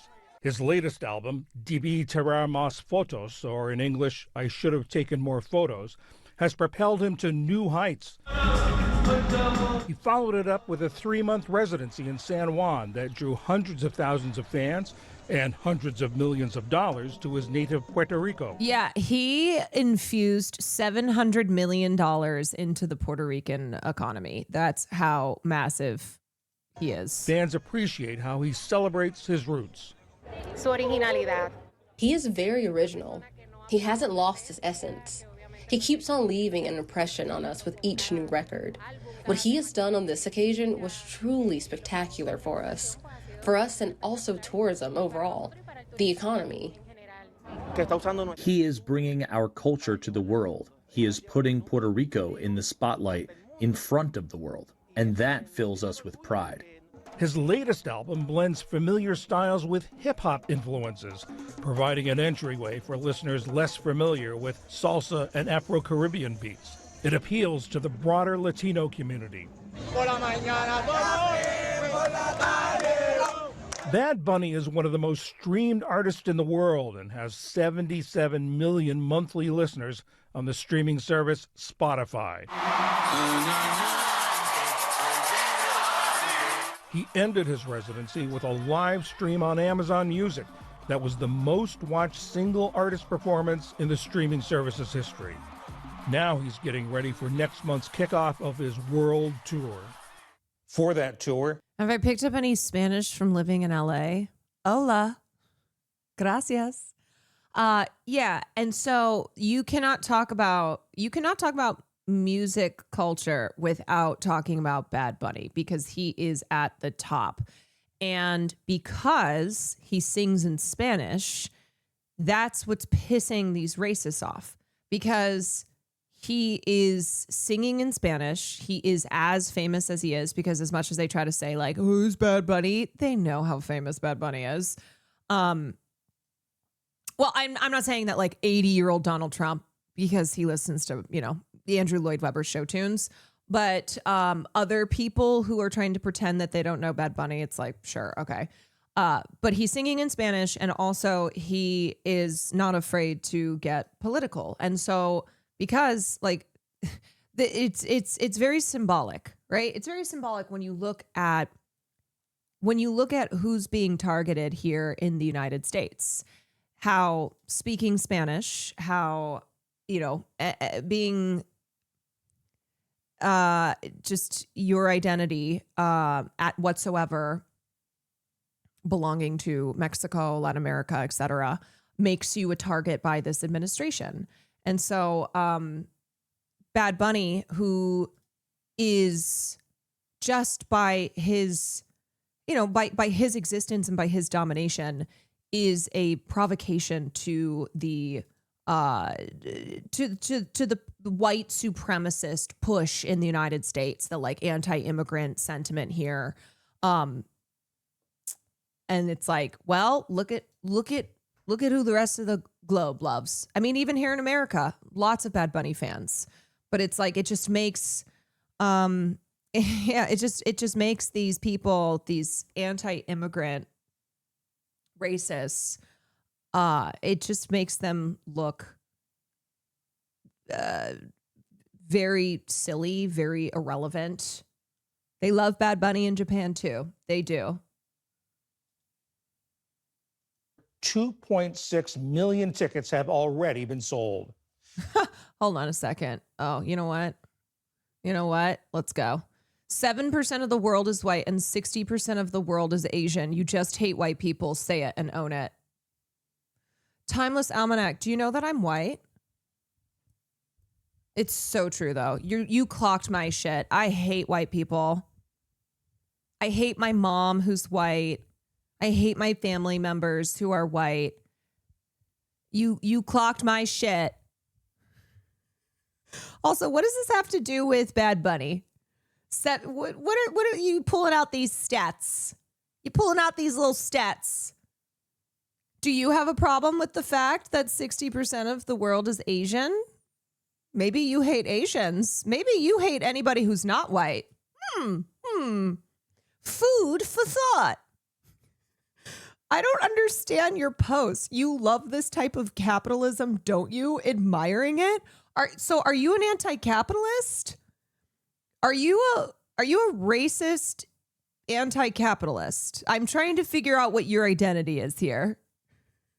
By definition, you can't be racist as a minority.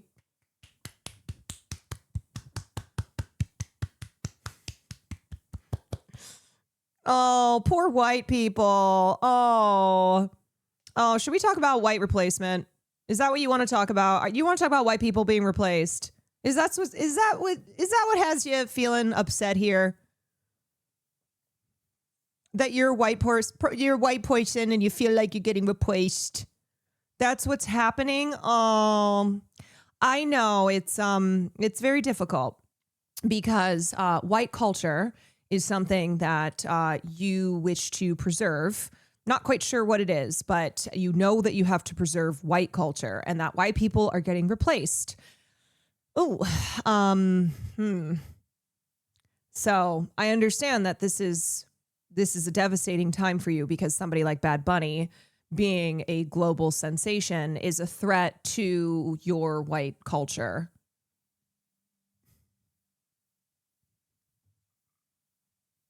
That's what's happening. I know. I'm sorry, Lee Greenwood. I'm sorry Lee Greenwood is not performing at the Super Bowl. You don't have to watch. You don't have to watch the Super Bowl. Brazilians bought 7 million slaves in the trend. Okay, now you're just... Are you trying to do the United States bought less slaves than other nations? What's me trying to make sense of your trains of thought when I also already have a migraine. Maybe that will undo it. Maybe my headache will go away. It will free itself of trying to understand whatever the hell is happening in your brain. Your whole life must just be one giant headache for everybody around you. Slavery still exists in Africa today. The white man was just the first to free the slaves from Democrats. Oh my God, you're so right. You know what? White people are treated unfairly because the truth is that white people were the ones who freed the slaves. So they don't get, it's not fair. It's not fair that when we talk about slavery in this country, we talk about, white slave owners.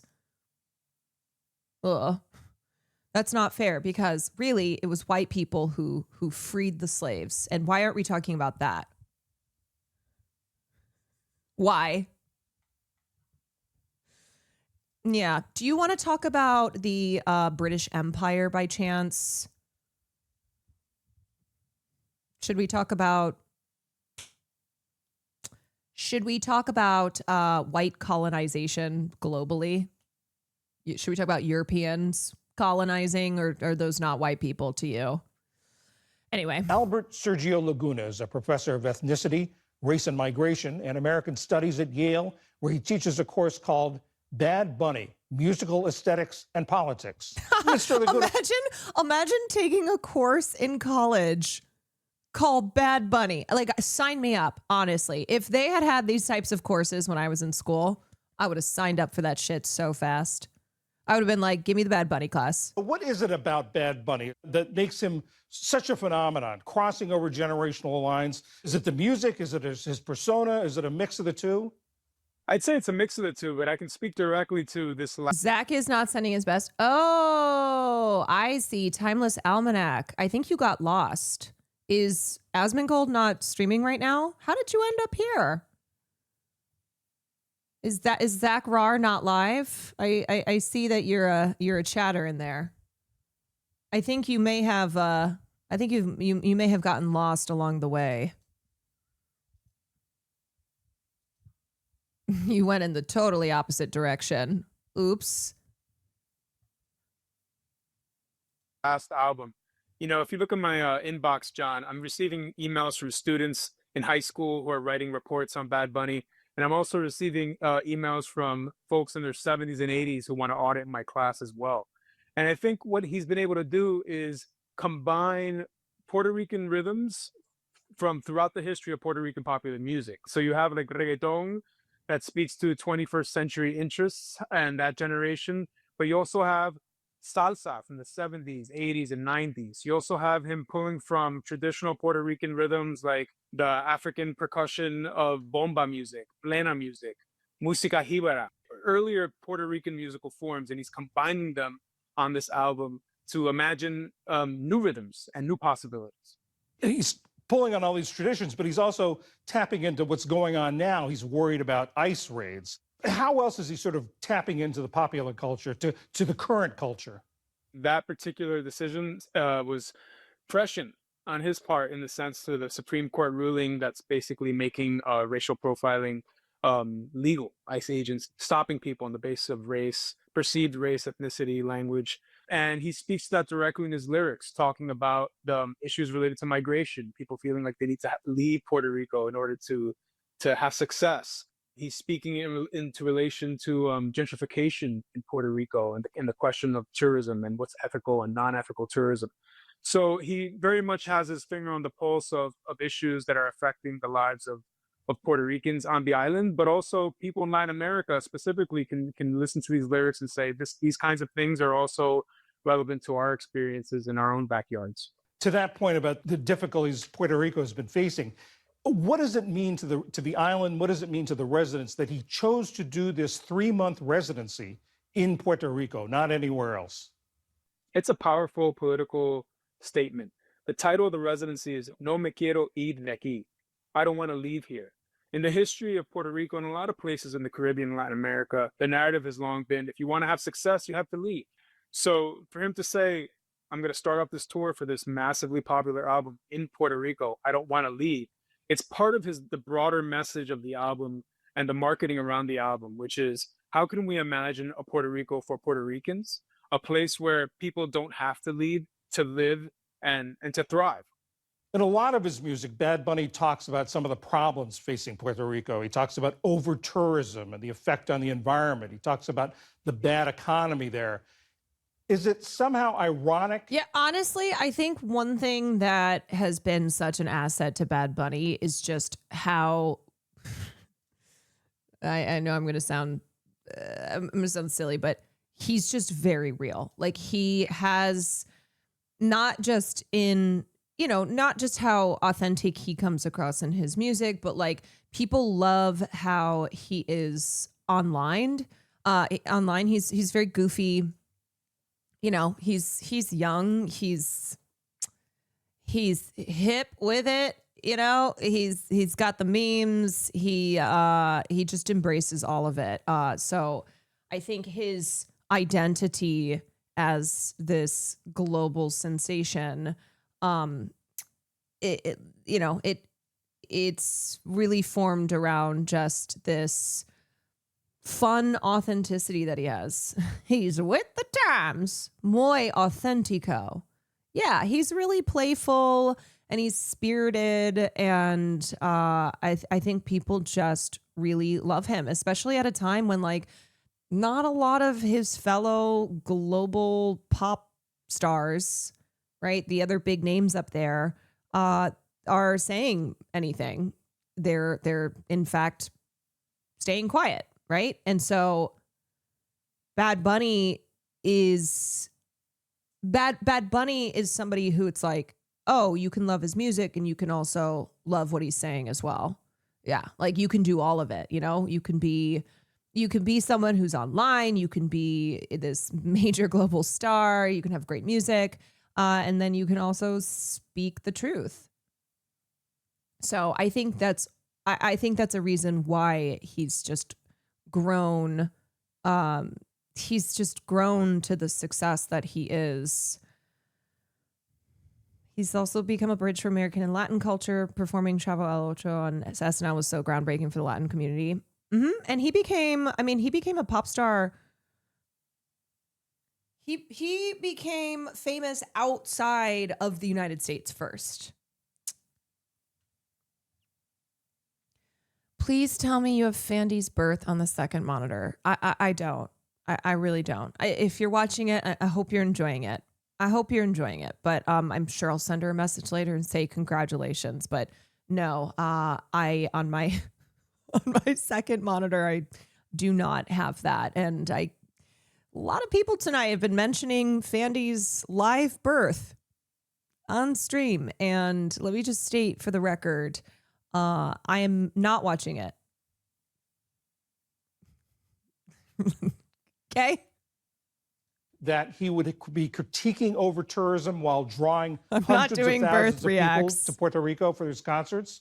A song on the album called Turista is specifically speaking to the dangers of tourism in the sense of people not respecting where they're visiting, but also materially on the economics of the island. Tourism isn't going anywhere. It's an important part of the Puerto Rican economy.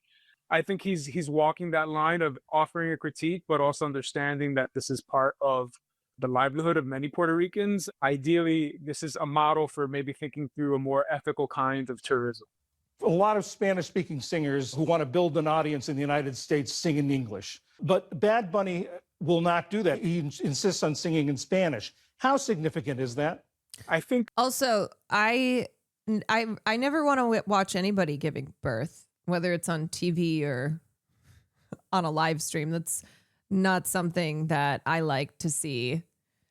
Sometimes I'll, like, if I want to remind myself, like, oh, maybe you don't want children, yeah, then watch somebody giving birth. What's interesting here is so many artists, many from Latin America, will become extremely popular in their local context. And as they get bigger internationally, sometimes the music gets a little watered down, right, to kind of appeal to a broader global audience. He's done the exact opposite. The album is the most Puerto Rican album he's ever put out in terms of like rhythms and musical influences. Caribbean music has shaped global musical tastes since the 19th century, English and Spanish. So it's important also to put Bad Bunny in that larger, broader, longer context. Albert Sergio Laguna of Yale University, thank you very much. A pleasure. Thank you.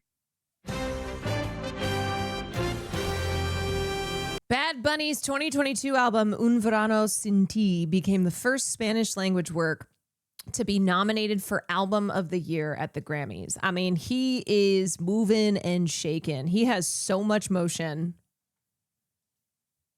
He has so much motion and is only none of this noise is none of any of this noise is slowing that down. All right, cool. So that is that's the Bad Bunny situation. Okay. Oh, did you guys see this? Israel wants to hire Chris Pratt and Steph Curry.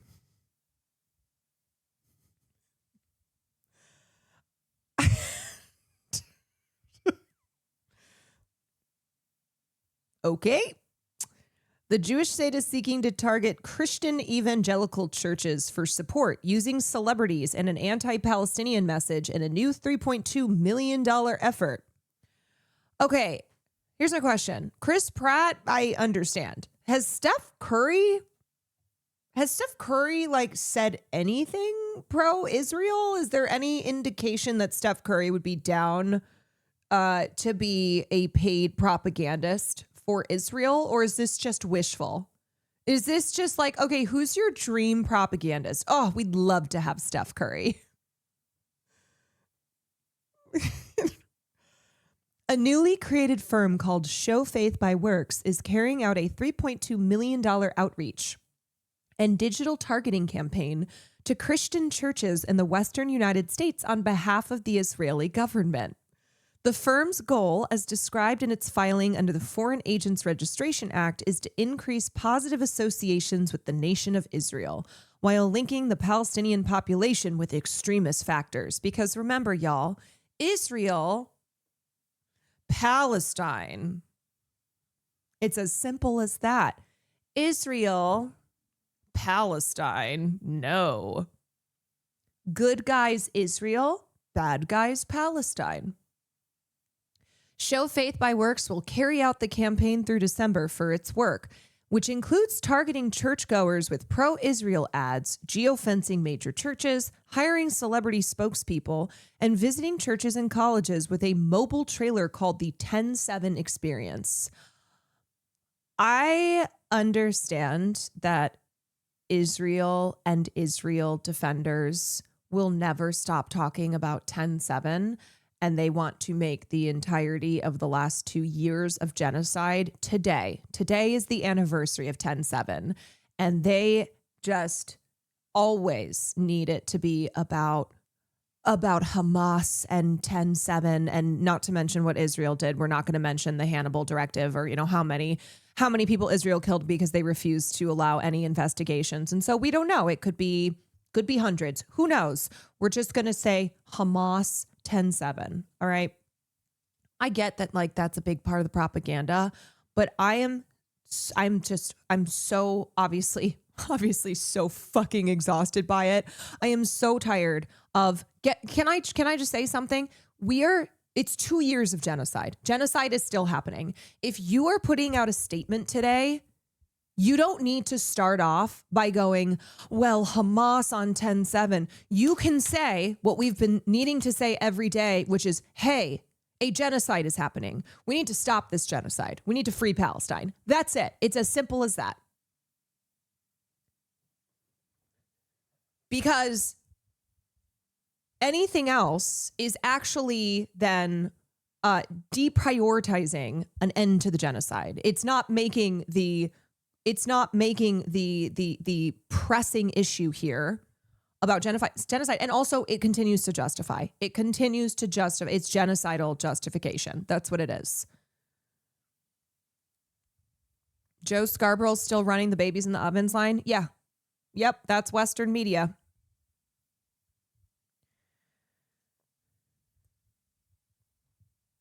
Okay, so anyway, we have Faith by Works. In one slide of the proposed plan, the firm listed a number of potential Christian celebrity spokespeople for Israel, including actors Jon Voight and Chris Pratt, former NFL player Tim Tebow, NBA player Steph Curry, and a number of megachurch pastors.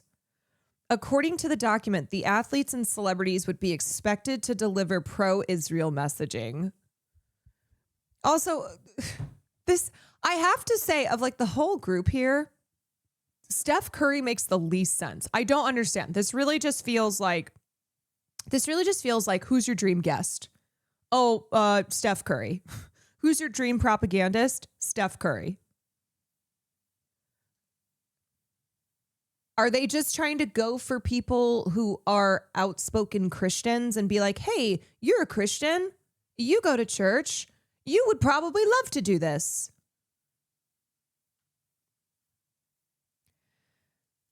In response to a question about whether Jon Voight had been offered to work as a spokesperson for Israel, Siri Garber, a public relations executive who represents the actor, explained in an email that she was unaware of any offer.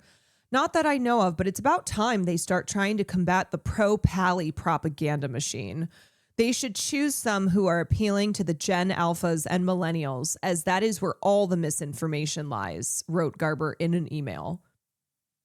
In response to a follow-up question about whether Voight would consider such a request, Garber responded, no idea. Chad Schnittger, who is leading the contract for Show Faith by Works, told RS in an email that as of now, none of the celebrities mentioned in slide deck had been contacted. I'm just imagining this really poorly made PowerPoint, and it's like, next up, and it's just a picture of Steph Curry's face. They're like, Steph Curry, we would love to get Steph Curry on board. Next, it's just Jon Voight. Jon Voight looking like he's on death's door. Be like, we would also love to get Jon Voight. Jon Voight is someone who we think could really appeal to Gen Z and get them back on board with Israel. We're very proud of the way the project has grown since these early planning sessions, and we're eager to show it to the world once we get more details and materials in place. Schnicker's firm also proposed a 10/7 experience mobile trailer that would tour Christian colleges, churches, and events highlighting the atrocities of October 7th, 2023. The trailer will feature a wall-length mounted TV with updated information, pro-Israel media, and footage of the IDF explaining the difficulty of fighting bad guys in hostile territory with civilians. Show Faith by Works' goal is to reach some 3.8 million churchgoers. Of those, the firm estimates getting around 5 to 10% to agree to our programs or attend our events or sign a pledge card. As part of this outreach, Show Faith by Works will be launching targeted pro-Israel ads to churchgoers. It's just that sentence is it's so diabolical. Like, yeah, let's target churchgoers with, hey, Jesus would want you to support this. In what promised to be the largest geofencing and targeted Christian digital campaign ever, geofencing uses location-based marketing to send notifications and advertisements. For instance, users that have enabled location services on their phone may see an AT&T ad if they are walking near an AT&T store.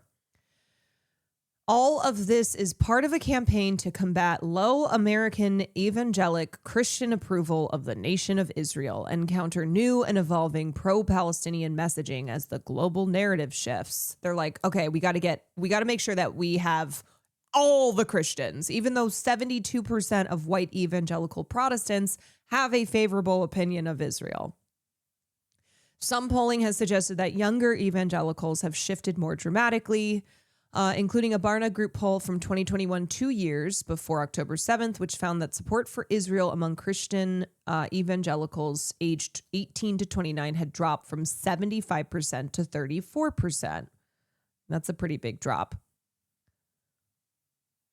The firm's work is being overseen by Aaron Shayovich, chief of staff at the Ministry of Foreign Affairs of Israel, who is spearheading Project 545, a campaign to amplify Israel's strategic communication and public diplomacy efforts.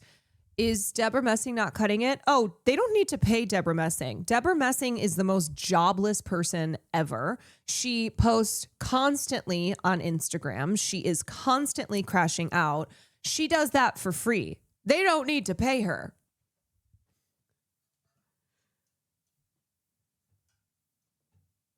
Also, if you have not seen Matt Bernstein's latest podcast episode on Deborah Messing, I highly recommend. They go deep. They get into it. The FARA contract revealed that Show Faith by Works will also be coordinating its work with an Israeli consulate. While it does not specify which Israeli consulate it's working with, the firm is conducting this outreach in California, Nevada, Arizona, and Colorado, all states that are covered by the Israeli consulate of Los Angeles.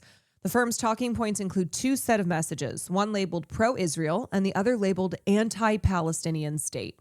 The bulleted talking points include messaging on how Palestinian and Iranian goals are not land-focused but genocidal, and how Palestinians elect Hamas's leadership. Show Faith by Works pitch deck also offered to sponsor pro-Israel messages on Christian social media influencers followed by young Christians. As part of, the reason I'm talking about this is, one, just to show another example of how Israel's PR is in the fucking gutter, and that they're trying to roll out all these new initiatives and plans and get celebrities and influencers under their wings so that they can try and shift back the public who has shifted away from them. So they're scrambling because they understand that globally they have become a pariah state, and in the United States of America, which they need to, of all the countries, of every single place out there, they need most of all the support of America. And of course they have it. They have our political and financial support from our government, but they want to ensure the American public's support. Why the focus on Israel and Gaza? I don't know. Maybe because I live in the United States, and here in the United States, our political and media class have pledged allegiance to the United States of Israel, and because my government is funding this and my government is the reason that this genocide is occurring still. Because if they were to turn off the financial faucet, if they were to pick up the fucking phone and say, hey, cut it out or else we're cutting you off, then Israel cannot keep doing what they're doing. Here they come. Oh, here they come. Oh, well, why do you only talk about Palestine? Why does Palestine, why do you care so much? Do you understand what an absurd line of reasoning that is? It's not reasonable, but for you to think that that is an actual legitimate line of reasoning, to be like, oh, there's all these other things happening. Why is it always about Israel and Gaza? Especially to say that on 10/7 when we are 2 years in. This is the anniversary.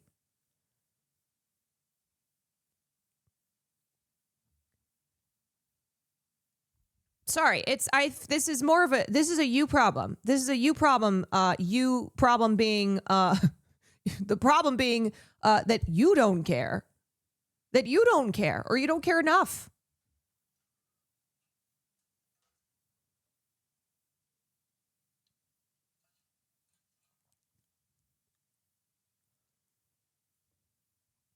Okay. Yeah, so this is happening here. And so if you start to see an influx of, not that I think, I mean, I don't know how many like Christian influencers pop up on your timeline, and Christian influencers who wouldn't have already been pro-Israel. But if you start seeing more stuff on TikTok or on other social media platforms, like it's all, yeah, I mean, this is all inorganic, astroturfed, influencers just being paid, AI programs running on these platforms. I have a feeling that tonight's dumb drama is bringing more idiots than usual to certain chats. What's the dumb drama? What is the dumb drama? I don't know. $7,000 per post.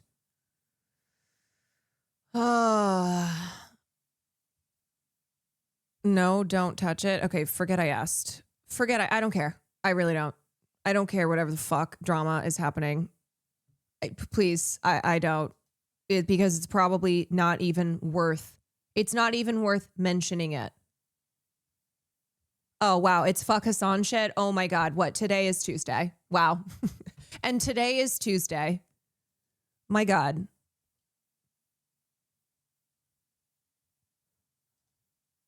All right. I'm going to turn the... It's Tuesday, boys. And the sky is blue. Fork found in kitchen. Okay.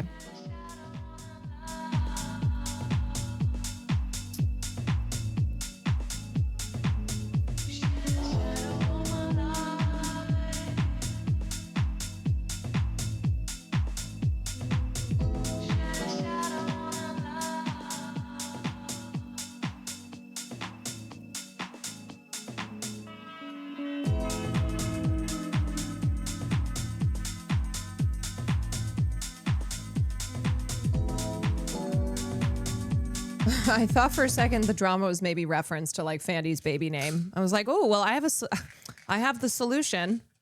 I have the answer. And her name is Taylor Humphrey. She charges only $30,000. Only $30,000, but she will craft the perfect identity for your baby.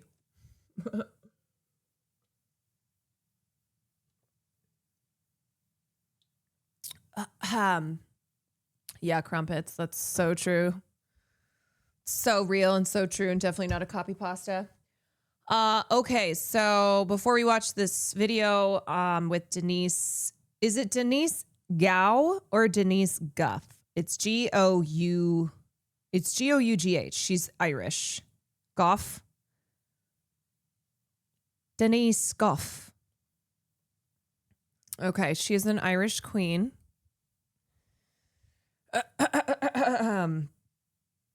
And she and Mehdi Hassan sat down and had a conversation about Andor and about how Israel, just the parallels between Andor and Israel and Palestine. And she says, Israel is gaslighting us, which is true. I thought that was Claire Foy. Claire Foy is British. How dare you? How dare you? Star Wars has always had political commentary. Even George Lucas, Absolutely. he said the rebels are basically the Viet Cong. Vietnam War was happening. Exactly. Which I do love Claire Foy too. Darth Vader of the United States. Tony Gilroy saw Yes. me in a play. He's the producer, writer, Yes. brains behind Andor. Yes, and he thought she'd make a great fascist. This is how fascism happens. It doesn't happen Yeah. overnight. We don't wake up Yeah. one day and there's a dictator. It's right? the banality of evil. That's the thing. It happens around essentially a water cooler. I mean, I've turned full conspiracy theorist about the whole thing. Would we accept getting electricity for 4 hours a day that is decided by the occupation? The world has distracted us in a really extraordinary way from what's happening over there. You went to the West Bank recently, the occupied West Bank. What was the goal of the trip? You know, I want to advocate the best way I can. I don't want to be a pontificating actor. The amount of people we spoke to, the stories I heard, if anyone touches the fence that surrounds their tiny plot of land that they now have, the IDF come. The fucking doors of the houses welded shut, and the Palestinians have cages on their windows because they're under constant attack. We have a responsibility, and not just for them. For us, we are losing our humanity, and our governments are doing nothing.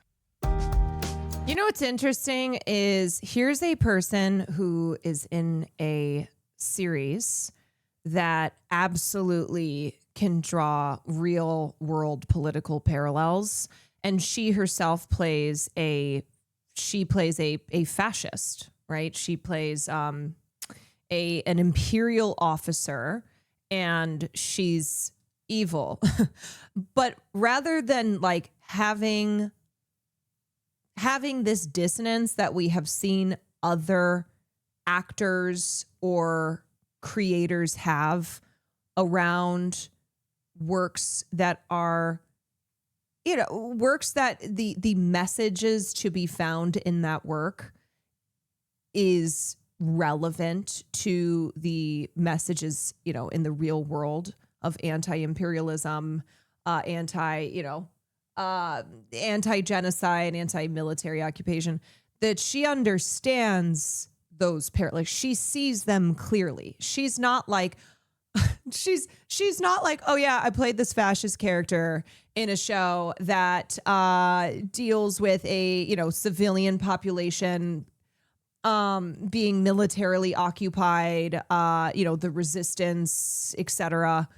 She makes the connections.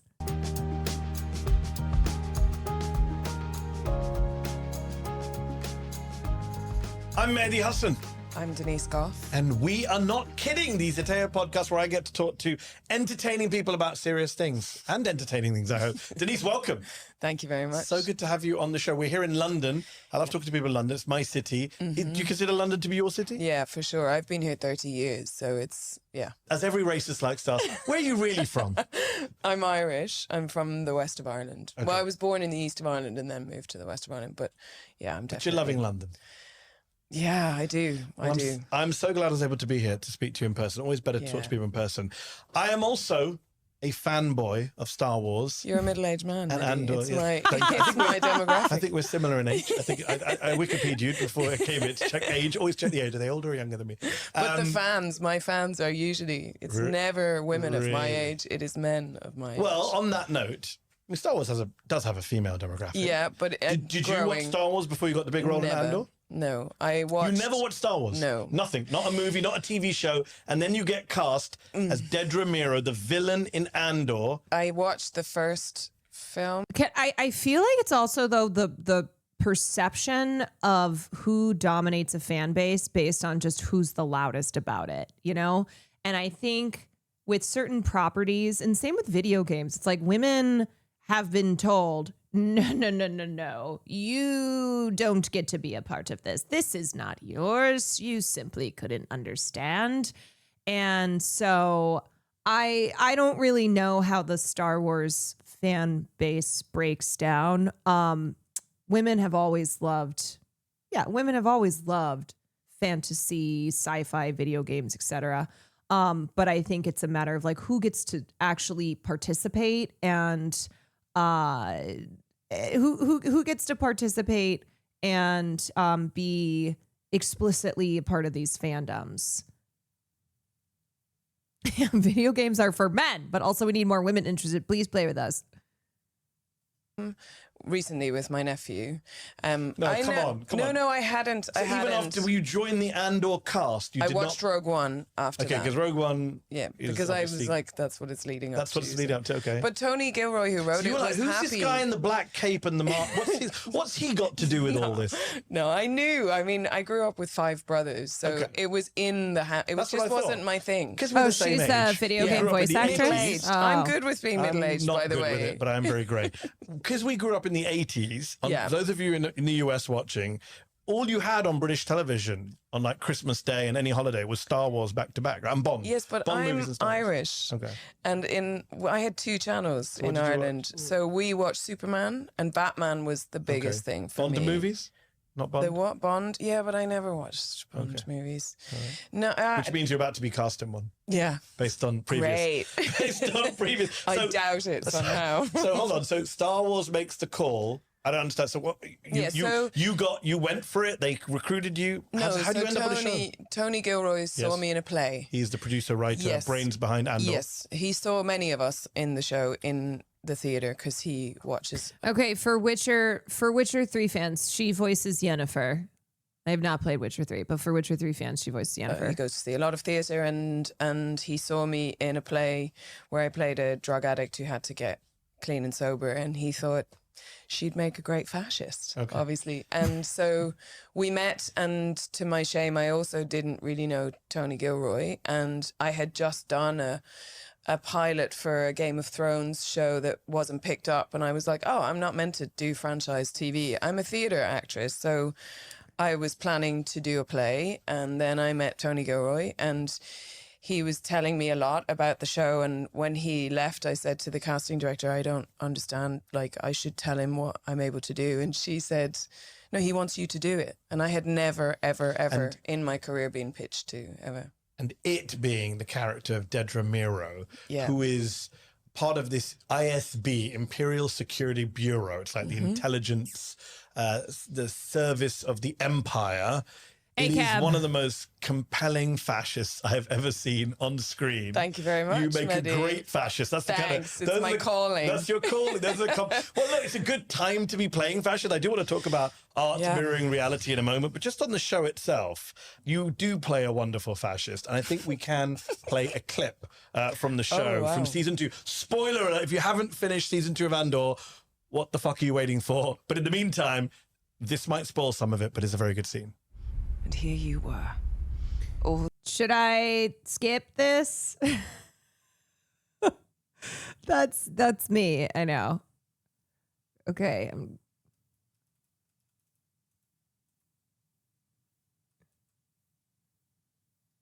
She's just so pretty. She's so pretty, but also so evil. Yeah. You, what is it like watching yourself play a fascist? We're just watching that clip together. You know, I watch everything I do, and I read everything. I'm not somebody who's precious about that sort of thing.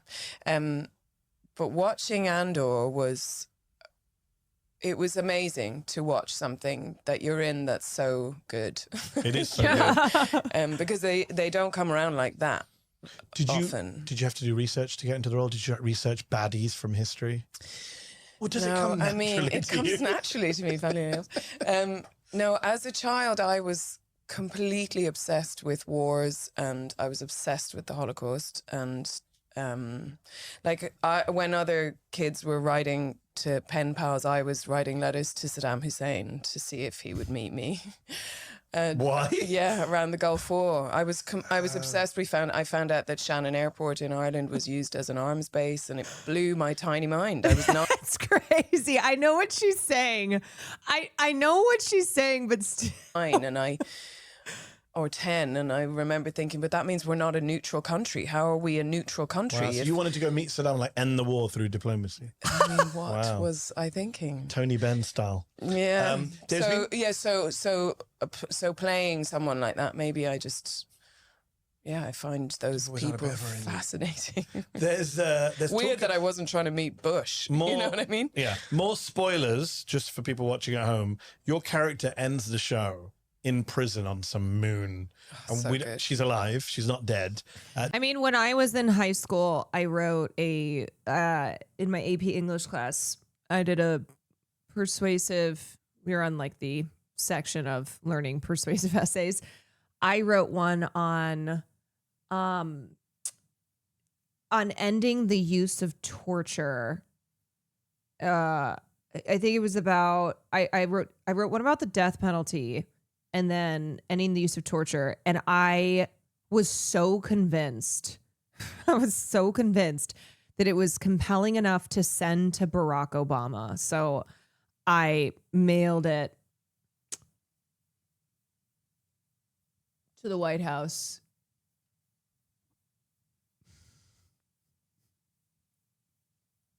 I don't think that it was read. Tony Gilroy was recently asked by some folks in an interview whether he'd consider a spin-off show for you where you come and help the good guys like a Hannibal Lecter figure. He loves Dedra Meero. Could we see Dedra come back? I don't know. I mean, I would, if Tony wrote that, I would be there in a shot. I'll go to any disco with Tony. But it was really satisfying that she ended up in that. Yeah. Yeah. Not just blown away. Liking this video? Then don't just watch, hit like, share and subscribe. And tap the bell so you never miss a video or live show. But if you want early access to exclusive content, then you have to head to Zeteo.com and subscribe now. You'll be supporting fearless, independent journalism. Dan Gilroy, who wrote the episode Welcome to the Rebellion, just won an Emmy. Yeah. Just last week, wins an Emmy. It's the first Star Wars TV show to ever win an Emmy. Like, Andor is proper TV. Not that the other shows aren't good. I love all the shows. I love Mandalorian. Okay. Have you seen The Mandalorian? No. You must watch The Mandalorian. It's very good. Pedro Pascal. It's the only show that matches Andor, I think, in that Star Wars TV universe. But Andor is so good. Grogu. Grogu. During COVID was when Mandalorian was, and I watched Mandalorian. And I tried to test out renaming Farley to Grogu. Yeah, also she does not care. She's like, I don't know. I don't watch Mandalorian. Yeah, but I really wanted Farley to have his name also be Grogu. But it wins an Emmy, and it wins an Emmy for the episode Welcome to the Rebellion. Like, Grogu! And it's kind of chilling that it wins an Emmy right now, because that episode is so resonant with what is happening right now. I think we can play a clip of Senator Mon Mothma speaking at the Imperial Senate after the Gorman massacre in that episode. When truth leaves us. You have a good When we heart. let it I was a slip lived away, up high schooler. When it is ripped from our hands, we become vulnerable to the appetite of whatever monster screams the loudest. This Chambers, hold on the truth, was finally lost on the Gorman Plaza. What took place yesterday, what happened yesterday on Gorman was unprovoked genocide. First of all, brilliant actress. Brilliant acting. She's just so good. Genevieve. I've known Genevieve for so long on stage, I was so happy what Dan said. I think one thing too, James Gunn should have learned from Tony Gilroy because, Star Wars has always been political. George Lucas specifically said that the original film was based on the Viet Cong standing against the American imperialists. That's what he modeled it off of. So just a lot of politics throughout Star Wars. But Tony Gilroy said that, or he's never admitted to drawing from any specific contemporary conflicts. Like, he has not said, oh yeah, Israel and Palestine is, something that I drew from for Andor. But he did say, like, in an interview, he referred to the Russian Revolution, Haitian Revolution, ANC, Palestine as the cyclical history that informs the oppression and colonization that is thematically shown in the show. But see how Tony Gilroy was like not making sure that anybody who was drawing those parallels to Israel and Palestine, including members, cast members, people who were in the show. Notice how he wasn't like, no. Hello. no, I did not. I did not specifically write this about, because that's the thing about art, is that people are going to draw the parallels that they draw. They are going to, especially with something that is political, which Star Wars has always been political. And as the creator, you should not get in the way of that. You should not get in the way of people's like analysis and interpretation. And with something like fantasy, which Star Wars is, drawing those comparisons to the real world. It has done the work that, I mean, the work that everyone's doing, but Genevieve is a real, yeah, she's amazing. But that speech is so chilling because it could be delivered by a real life US senator right now, or a He didn't deny it. No, he did. He says, he specifically was like, I didn't write Superman to be a stand-in for Israel and Palestine. And he emphasized that he wrote the script before October 7th, which is fine. Totally fine to be like, no, I wrote the script beforehand. But he came into the comments of somebody's post to specifically be like, I don't know where people are getting this from. That's what the issue was, that he's like, I don't understand where people are getting this from. I did not write this to be for Israel and Palestine. Like, he just didn't need to comment on it. He could have just been like, oh, I actually wrote this before October 7th, but he could have done the Tony Gilroy thing, which is to not admit to drawing or not drawing from specific contemporary conflicts and just allowing people to draw their comparisons and, like, you know, apply it to what they see happening in the real world. Right? European or British parliamentarian. Yeah. And I wonder, was the political commentary in Andor, when you get these scripts, is that what partly attracted you to the show that's not normal Star Wars, dare I say? Even though Star Wars has always had political resonance? I mean, the storytelling, the writing is everything for me. And because of my background in the theater, I work on great writing. So it has rhythm. It has something that when you work on, like I did Angels in America by Tony Kushner, and I did it like years after it was written and still found that the resonance was different. Gunn did miss. But great writing resonates across time. I still love it's James Gunn. timeless. And I know that speaking to Tony and Dan and the writers, that they weren't writing for what's happening now. They wrote it before even October 7th happened. So as Tony says... And before Donald Trump's re-election. Yeah, and as Tony says, it's not our fault that that the world is in such a state that it's awful that it's so resonant. It's not art mirroring reality, it's reality mirroring art. Exactly. And that's so chilling when you think Right, about it. like this is exactly what I was saying. But you watch these, I mean, I want to come back to the first season in a moment and the relevance to what's happening in the world. But Star Wars has always had political commentary. Even George Lucas, when he came up with the original films, he said the rebels are basically the Viet Cong. Vietnam War was happening. Exactly. Which makes Darth Vader the United States and the Empire, which is obviously an unpopular position for a lot of conservative fans of Star Wars. Denise say if you see Palestine in the story, that's okay. Ultimately what it was, because he was just in those comments, people were pushing back. We're like, James, you know that when you, the creator of something, release your art, it no longer belongs to just you. You put it out in the world, and it now belongs to people, and they are going to interpret it and analyze it and make these comparisons, and that's how it goes. It takes on a life of its own. And he was like, yeah, that's it was like, yeah, that's true. Basically, people in the comments going, it's fine to be like, no, I wrote this for October 7th. Like, I didn't specifically intend that, but you can't then not understand why people are interpreting it the way they are, or to try and like course correct on that. Just let people say what they say. Oh, he was deep in the comments. Yeah, that's why I was like, what in the gun? What is the gun doing? Silence the gun.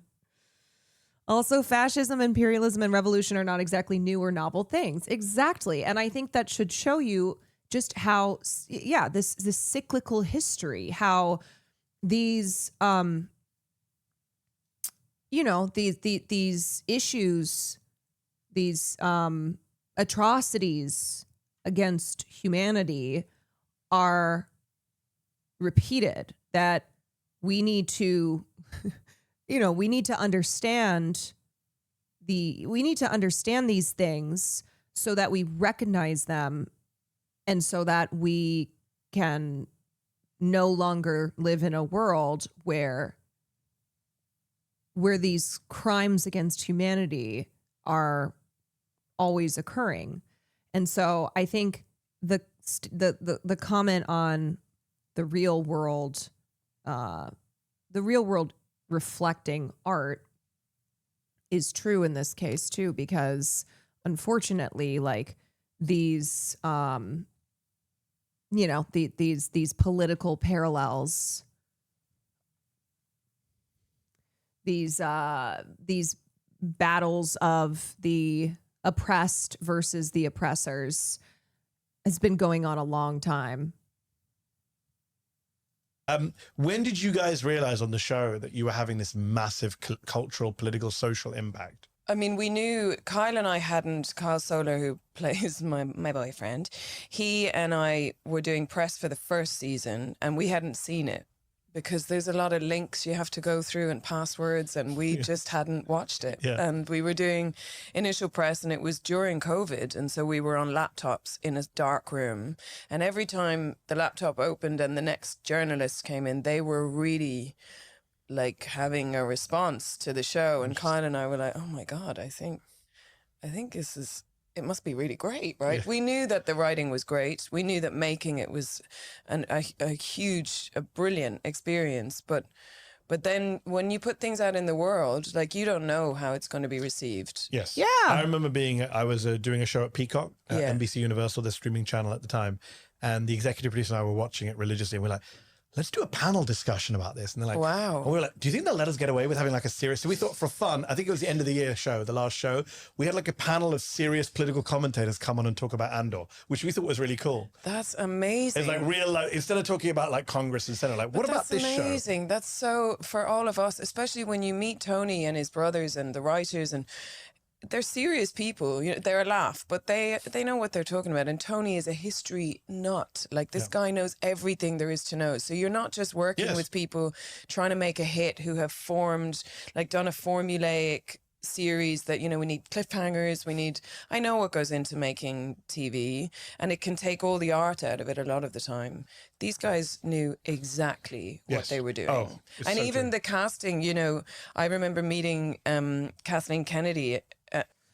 One other thing that I want to point to is how this is just further proof that what has been happening in Palestine is not actually complicated to understand. The fact that this mirrors, you know, the atrocities being committed against Palestinians mirrors what we see in a movie like Superman or in a show like Andor. Properties or films and shows that were written well before October 7th, because the Palestinians are not the only people to endure the imperial boot. They are not the only people to be under military occupation, to be, victims of an apartheid regime, to be victims of genocide. And so it just further emphasizes that it's not complicated to understand the Israeli-Palestinian conflict, which has always been presented as, oh, no, too much history. You couldn't possibly begin to understand. No, it's actually quite simple. It's actually quite simple when you get down to brass tacks, and it's something that we recognize because of the cyclical history of oppression, of occupation, of apartheid, of civilians in one group of civilians being oppressed by a great power. We see this in fiction. We see this throughout history. So it's never been complicated. And again, to my shame, I didn't know who Kathleen was on set, and I said, hi, it's nice to meet you. Who are you? And she said, I'm Kathleen Kennedy. And I was like, the brains behind it all. Yeah, and I said, what do you do? And she said, I'm the head of That's Disney. so funny. And I said, oh, so you're my boss. That's so funny. Boss's boss. Yeah, you're like totally in charge of all this. And she said, I said, oh, well, I'm really happy to be here. It's amazing. And she said, well, Tony saw you on stage and knew that you were right for this part. And I Damn, said, she really is an Irish theater actress, just so far removed from big Hollywood to not know who Kathleen Kennedy is. that must have been really hard for you because you could have had any famous actress, and instead you get somebody from. But he chose all of the people in the show are all theater cast to perfection. Yeah, and that's the show. I mean, you know this because you said you're obsessed with Nazi Germany.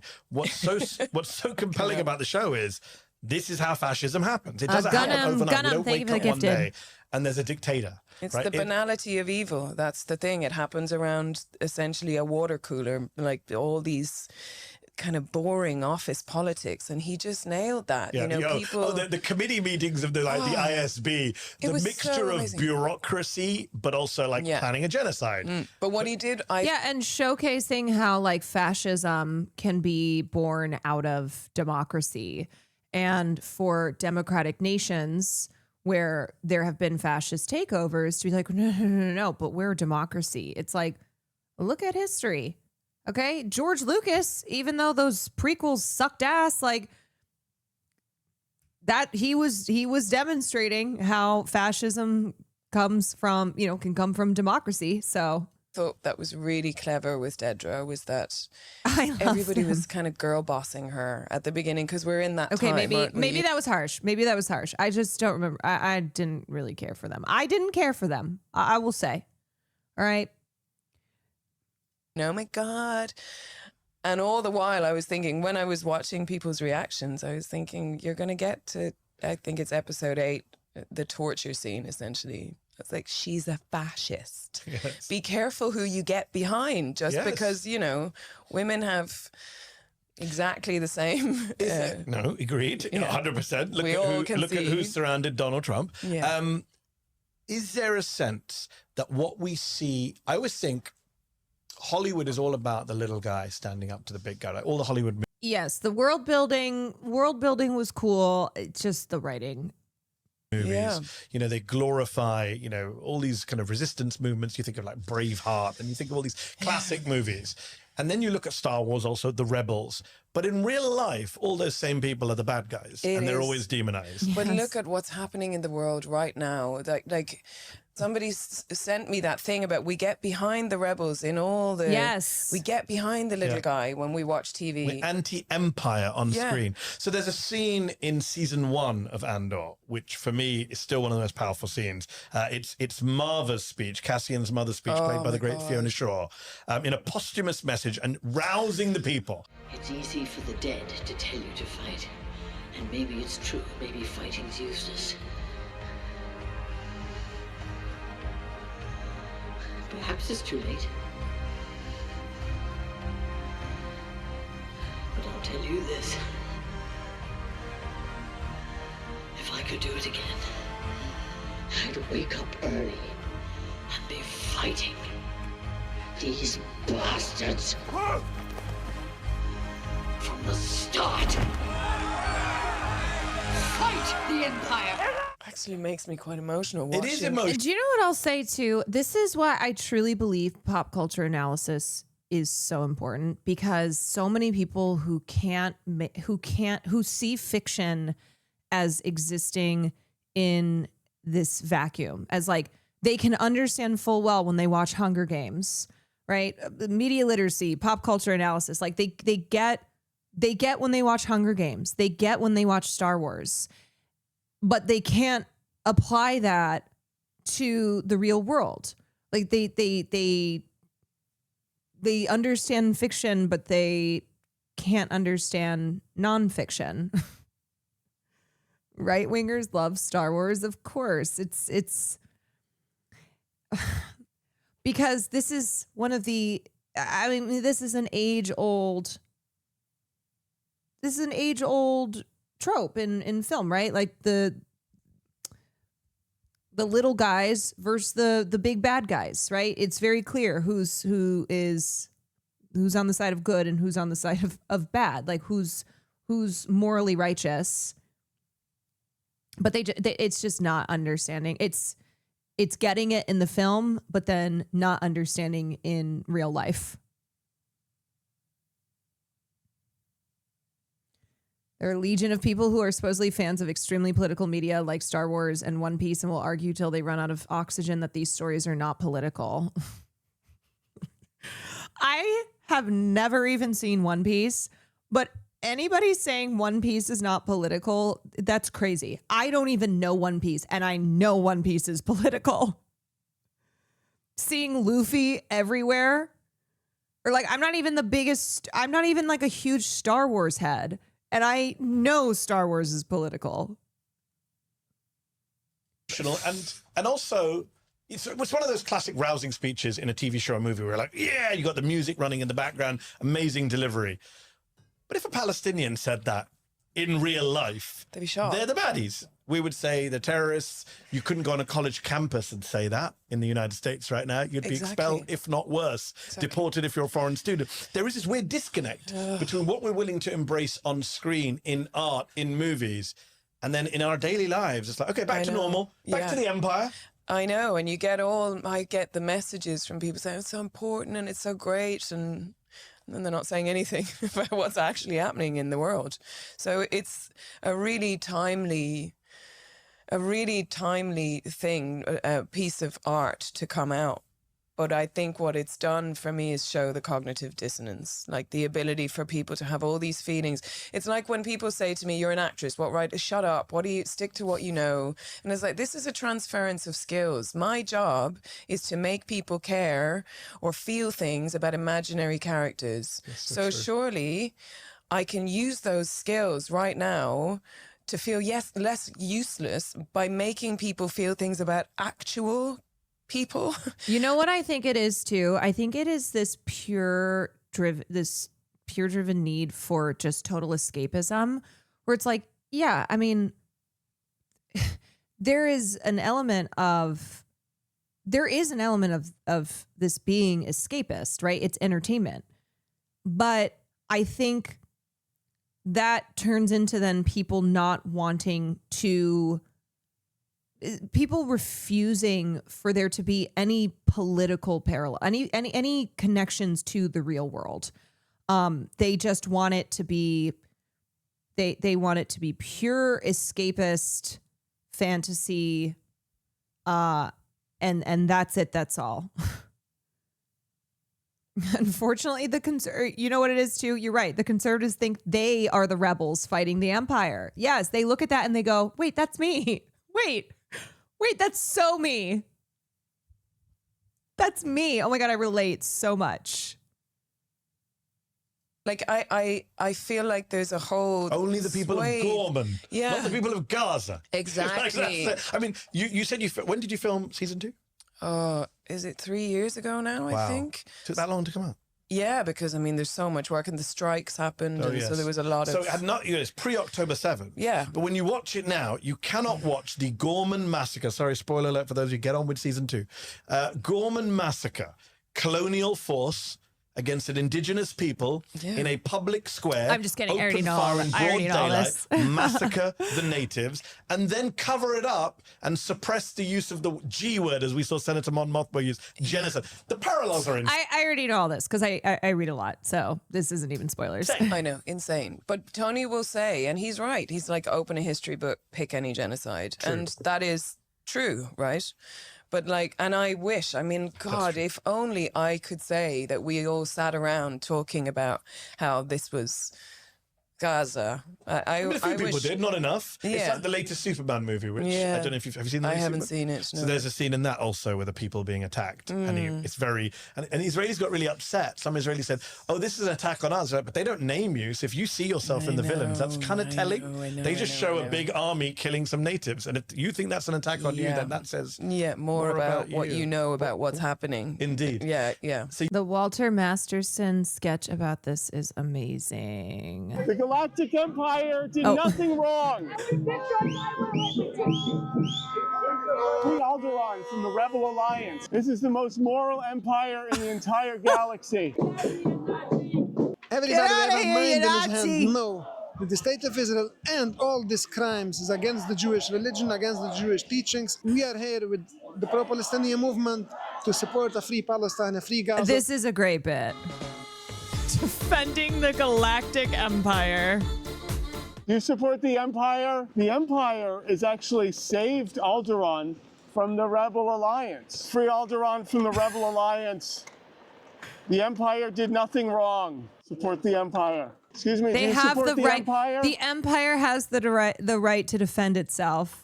This is the most moral empire in the entire galaxy. It's the most moral empire in the galaxy. The Look Galactic at Empire look at did how nothing conservatives wrong. reacted to the boys. Sir, do you stand with the Galactic Empire, sir? How you doing? How you doing? He goes, awesome, man. The Galactic Empire did nothing wrong, okay? Moff Tarkin is the one who gave the order to blow up Alderaan.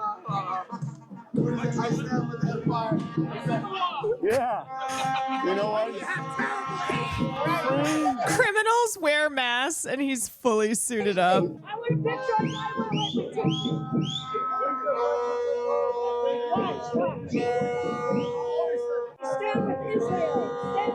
I stand with the Empire. Free Alderaan from the Rebel Alliance.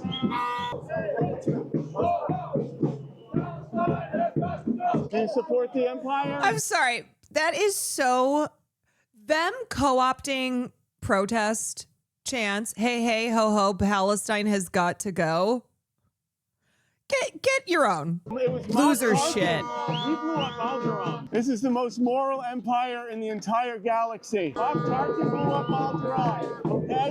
Not Darth Vader. The Mandalorian uses Baby Yoda as a human shield.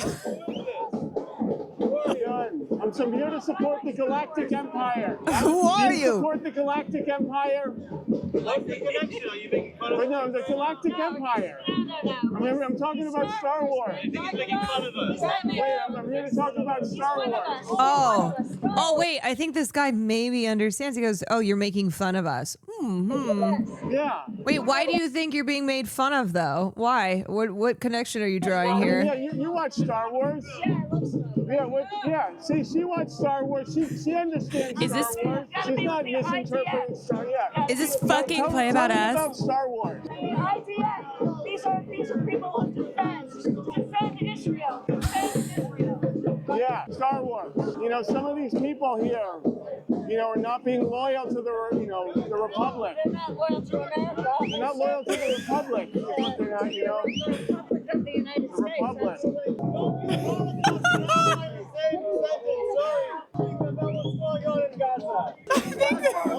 She gets it, but she's okay with it. Shalom from Donald Trump. Free all these assholes from Gaza. Free them from Hamas. Free everybody from Hamas. Okay? The Galactic Empire has done so much for people, and they just get so much hate. I don't know why people hate the Galactic Empire so much, right? It was Moff Tarkin that blew up Alderaan. Moff Tarkin. And the liberal media is never going to talk about Saw Gerrero, right? Yeah, exactly. Criminals wear masks. Yeah, criminals wear masks. Only criminals. Cowards. You're all cowards. Yeah. Yeah, exactly. Take your helmets off. Take your helmets off and see who's with the Rebel Alliance. A lot of Rebel Alliance people here in disguise. I'm here with my face exposed. And on the other side, IDF reservists. Clock the American accent. Yeah. Yeah. Take your helmet off. Take your helmet off and swear allegiance to the Galactic Empire. Emperor Palpatine has never even heard of Order 66. So he put some biochips in each of the clones. That doesn't prove anything. Democracy and the Republic. Defend the Republic, yes. Do you condemn Luke Skywalker? Do you condemn Luke Skywalker? Stop making fun of the Empire. We're correct, is what they're saying to him. States and defend Israel. That's all that matters. There is no power. Do you condemn the rebels? Does not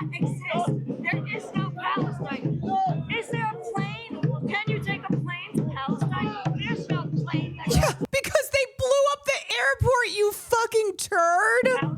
There is no Alderaan. Alderaan doesn't exist. The Galactic Empire tried to save Alderaan. We're the Republic, right? Stand with Israel.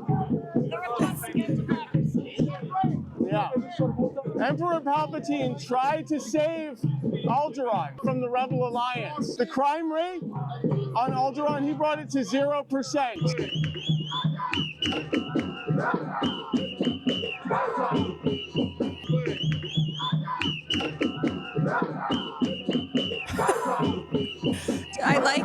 I like how all the pro-Palestinian supporters there, they understand. We are here in They front of the United understand the Nations point again that's being made. because what we thought yesterday is the worst.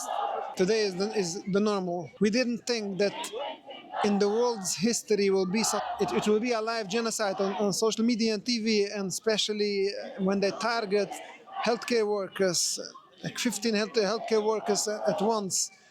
We thought this is the worst, but this is not the worst. When they target journalists sitting in their tents, born alive, we thought this is the worst, but this is not the worst. Zionist regime is taking every day next step to be the worst genocide in the world's history, in the modern history. So basically we are here as Jewish people. Why the state of Israel are using our religion to justify all these crimes? They're misquoting our religion and claiming to be representing the Jewish people, the Jewish religion, to protect the Jewish people. We are here to say this is totally false. This is not what Judaism is.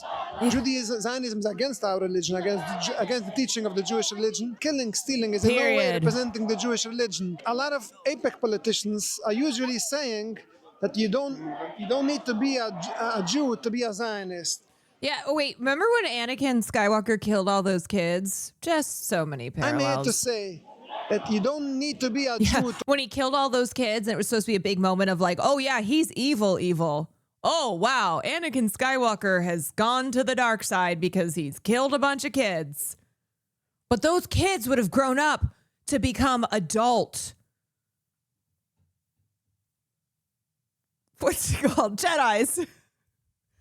Those were baby Jedis. Okay, and those baby Jedis become adult Jedis. To understand that the state of Israel is against the Jewish religion. Everybody who have a mind in his hand know that the state of Israel and all these crimes is against the Jewish religion, against the Jewish teachings. So we are here with the pro-Palestinian movement to support a free Palestine, a free Gaza. We demand a stop to the occupation for 76 years. We had a beautiful peace prior to the movement of Zionism. We hope this should be the case in the future. There is anti-Semitism out there, but it's harder to go after actual anti-Semitism when people are calling everything anti-Semitic. There was anti-Semitism prior to the movement of Zionism, but the rise on anti-Semitism today is because the actions of the state of Israel. But the pro-Palestinian movement is not anti-Semitic. When I go to this protest, when the Zionists attack me, the pro-Palestinian movement will protect me.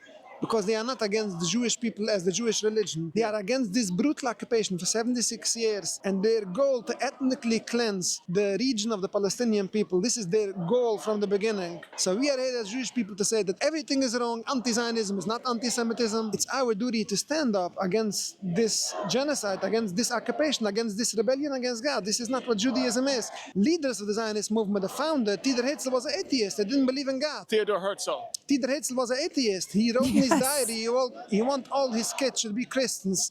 So claiming, but they still claiming in the name of my religion these crimes. This is embarrassing to us. And we are here to counter these lies. These lies need to be stopped. The pro-Palestinian movement should not be intimidated when they're being accused as anti-Semitic people. The students' movement should not be intimidated. We admire the students when they're standing up for what is right.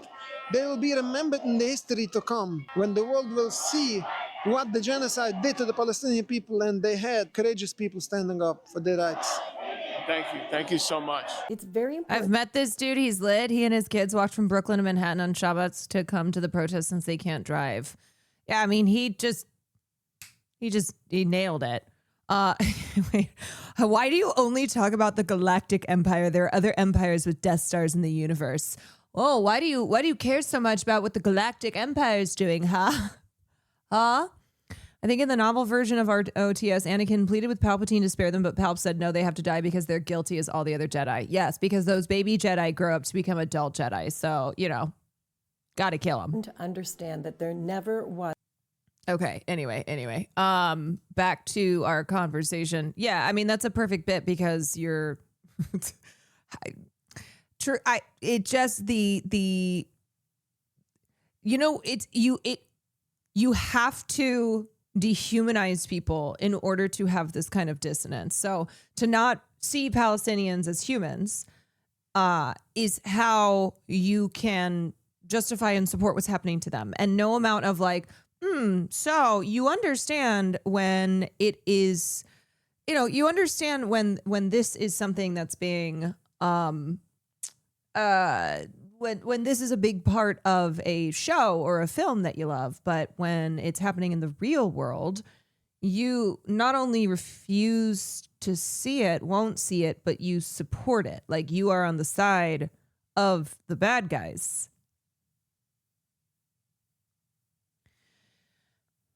Is that why Democrats and the progressive left constantly label their opponents as Nazis and racists in order to dehumanize and justify violence? Ooh, I bet you thought you cooked with that shit, angry when confronted. I know you were you were feeling good about that, weren't you? You're like, ooh, I got her. Ooh, there's no way that she is going to be able to at all come back from this comment. I got her backed into a corner. No. So the reason that we label Nazis and racists as Nazis and racists is because they're Nazis, because they're racist. I hope that answered your question. It's quite simple. When someone is a Nazi, you call them a Nazi.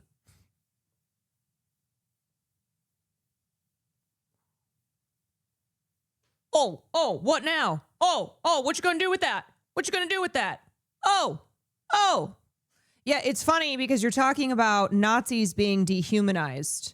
Do you understand what being a Nazi is? Do you understand that the ideology of fascism is lies in dehumanizing groups of people?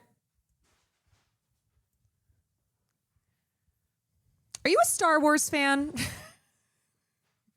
Do you watch Star Wars? Maybe none of this makes sense to you because yes.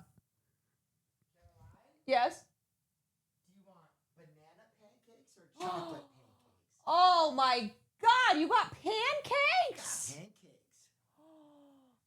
Oh shit, you got pancakes and you're moving your booty around like that?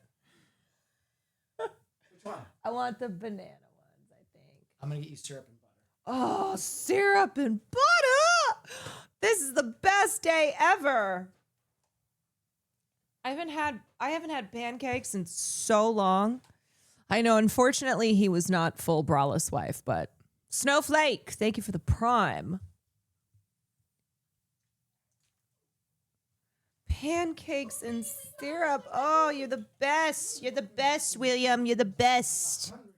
Making banana pancakes. You play a fascist on TV, as we've said multiple times today. And I am a total fascist in real Your life. politics are very anti-fascist, I think it's fair to say. Very different. You're from Ireland, as we discussed. Like many of Irish, you've taken a very strong Ireland. stance against the genocide in the Middle East right now, against the occupation and the apartheid. The Irish people have been very strong in their support. I think it's fair to say Spain and Ireland are two of the strongest supporters of the Palestinians in the EU. Where does that come from? Does that come from Irish history, do you think? Well, look, I left school when I was like 15 years old. I didn't engage in my own history in the way that I now would have hoped I did. I wish I had engaged more, but that's the hope. That's what happens. Our language is gone, or it's coming back. But it's like I wanted to get out of Ireland. So actually, what's happening to me now with what's happening in Palestine is teaching me also about my own history, and I'm really grateful for that too. And do you see parallels? Yeah, of course. I mean, we lived under occupation for hundreds of years, and having just come back from the West Bank and walking around refugee camps that have now become cities, I'm really struck. Oh, she's by Irish. That explains everything. how it feels to be somebody who comes from a history of people who got out from under occupation. That's extraordinary, actually, and I wish it so much for the Palestinians. There's so much history that I interviewed Alana Hadid on this show last year, and her Love mum's her. family's Irish, her dad's family is Palestinian. Oh, I didn't know her mum's family Yeah, and she was said Irish. she That's had this amazing. great line in the show. She said, Wow, "I have liberation running through my blood." Was Yeah, the line she used. that's an intense bloodline. I love it. Indeed.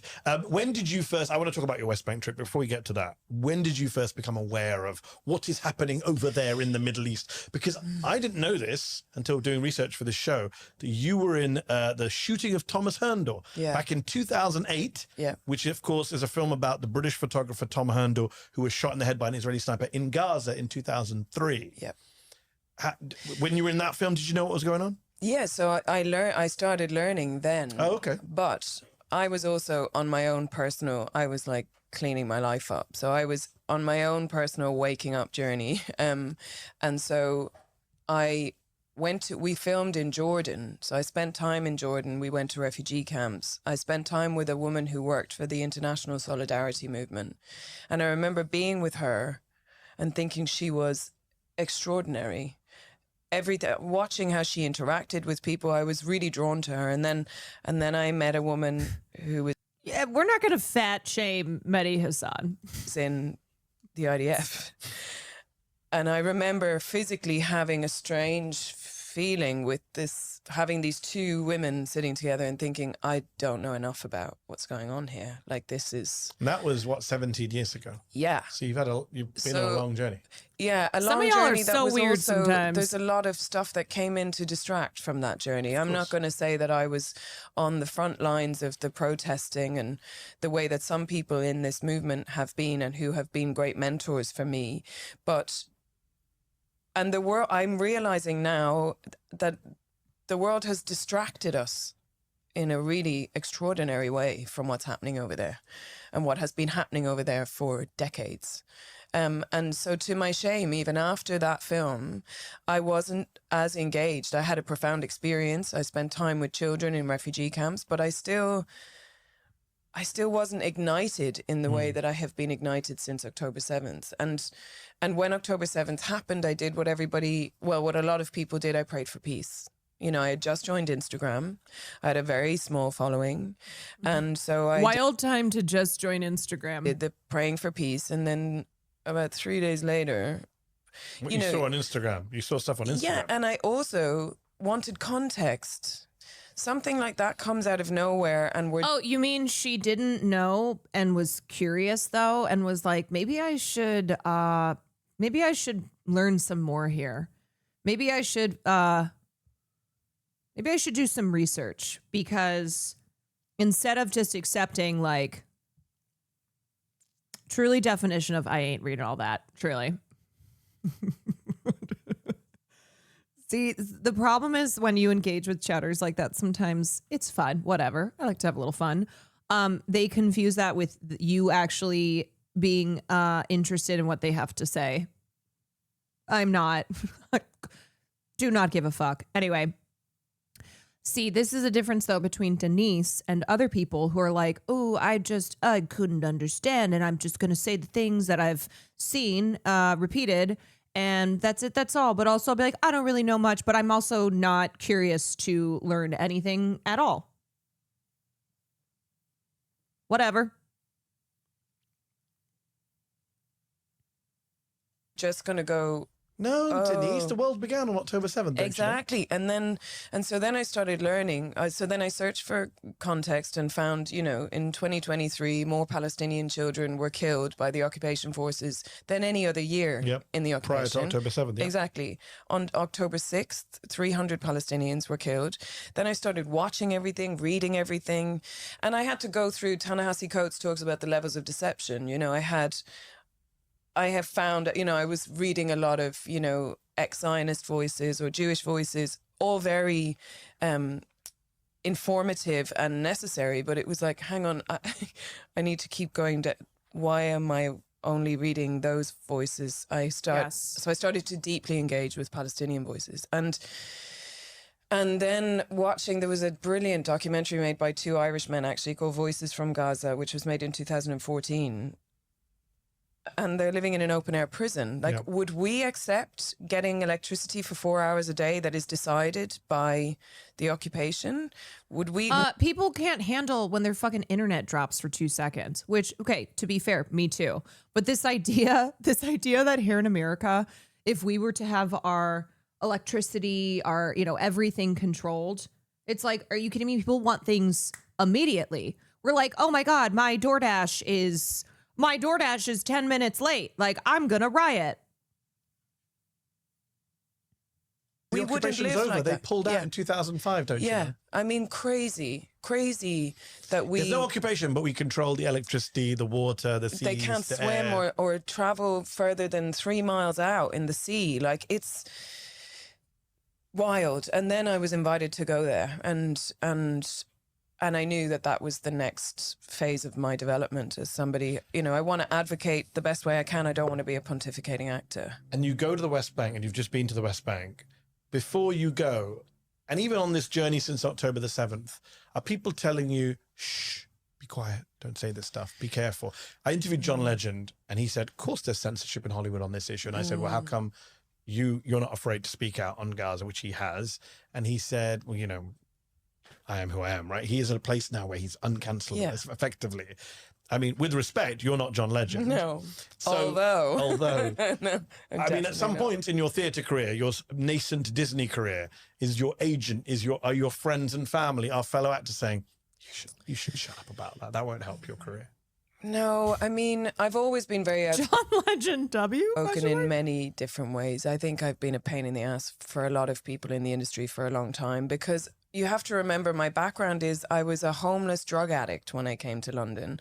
I didn't come into this through the gates of privilege. So I have been on the other side of the fence for most of my career. Then I do a play when I'm 35 and suddenly I'm everybody's shiny toy. And it was great to get financial success. My God, to buy a house, that was huge. But I think if anything, people are like, yeah, that tracks, that she was. But Disney, Tony Gilroy, none of them are saying, you know what, just promote the show. Don't talk about this controversial issue. No, and we had a really great conversation about how we would publicize the show. We weren't told, don't say this, don't say that. That was never the conversation. But we were told, we want as many people to see this show as possible. So when you're talking about it, because like in the first season, I said in an interview, oh, she's a woman in a man's world. And my God, the unleashing of, we don't want feminist woke bullshit in Star Wars. And I was saying, oh. And then you watch the show and people are like, oh my God, it's amazing. You think she's a woman in a man. So I learned, don't give it anything. Let them watch the show first. So we were all very clear about, because also we weren't lying. We didn't sit around talking about Palestine building the show. That's not what happened. We talked about other things. I based a lot of my character stuff and growing up, what it must have been like growing up in the Nazi youth. That's where it really came from. If I was to do the show again now, with what I know, I would be having different conversations. I'm sure. But yeah, I didn't feel censored in any way with that show.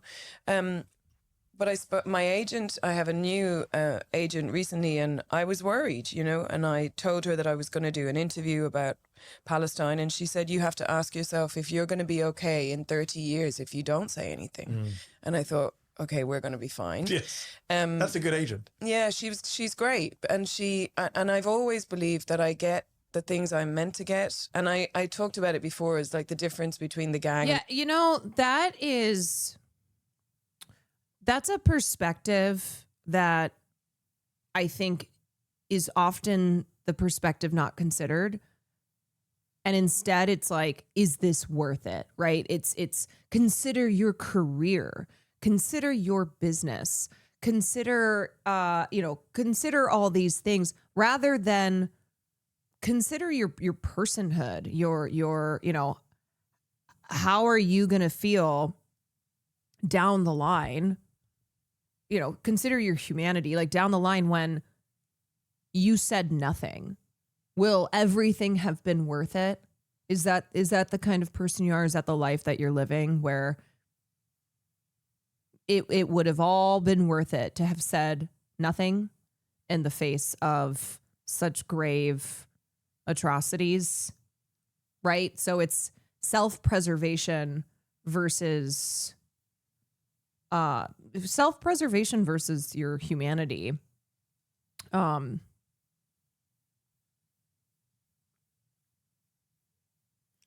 literally had a convo 9 months ago with a friend of mine that ended with me saying, look, bro, I know I'll be on the right side of history. And he came to me last month and finally said he was wrong. Yeah. And I think that should be the consideration. That should be what people are talking about rather than, oh, well, what's this going to do to my career? What's this going to do to my like social standing?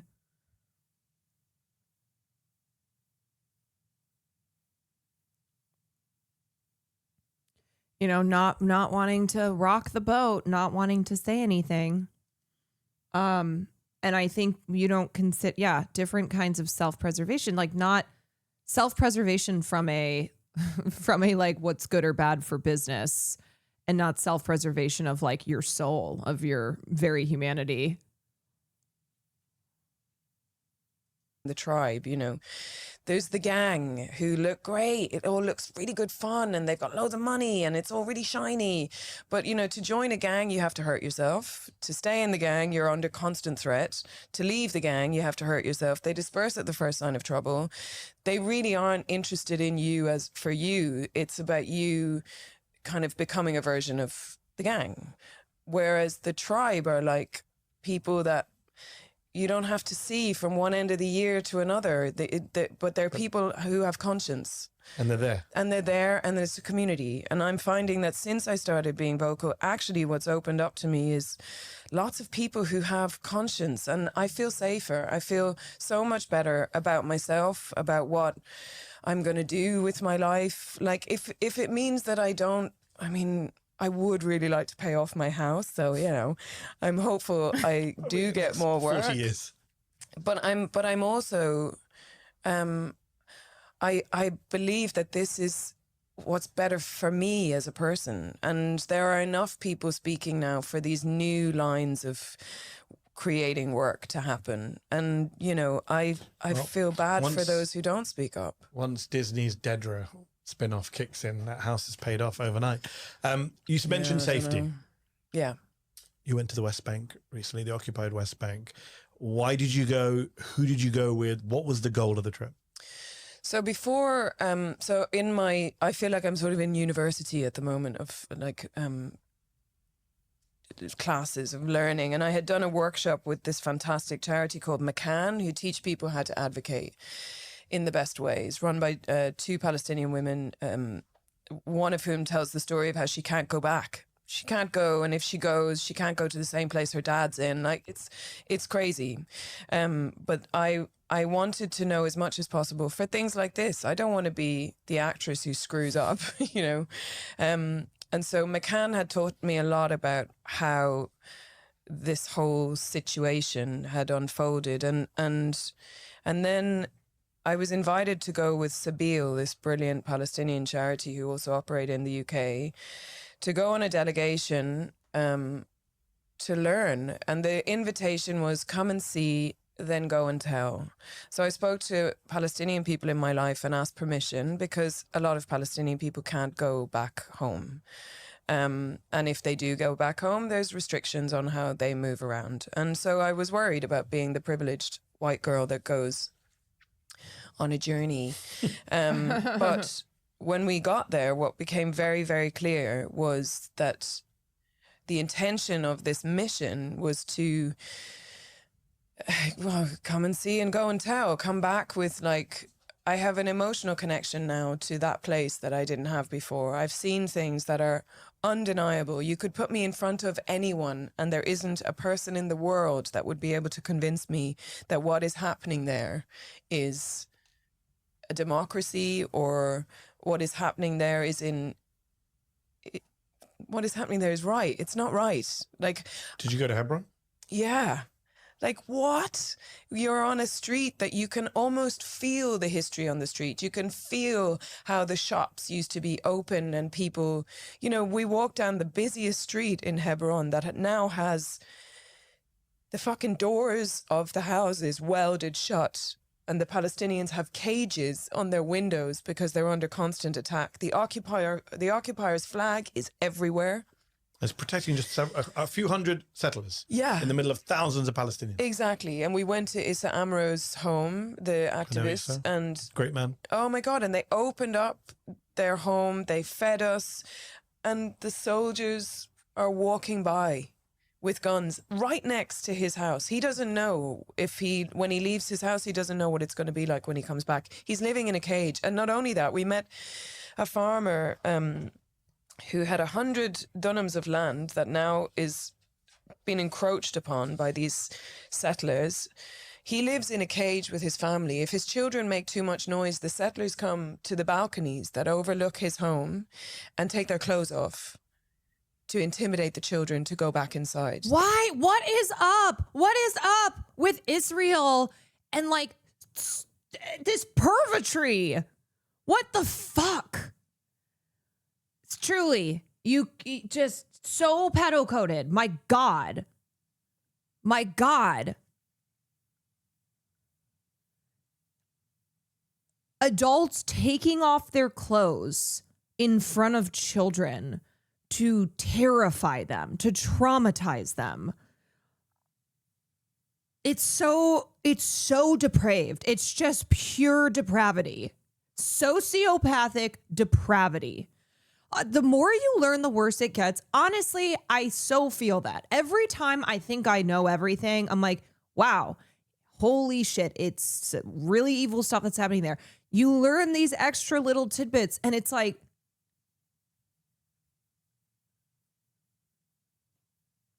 it is so clearly immoral. It's so clearly wrong.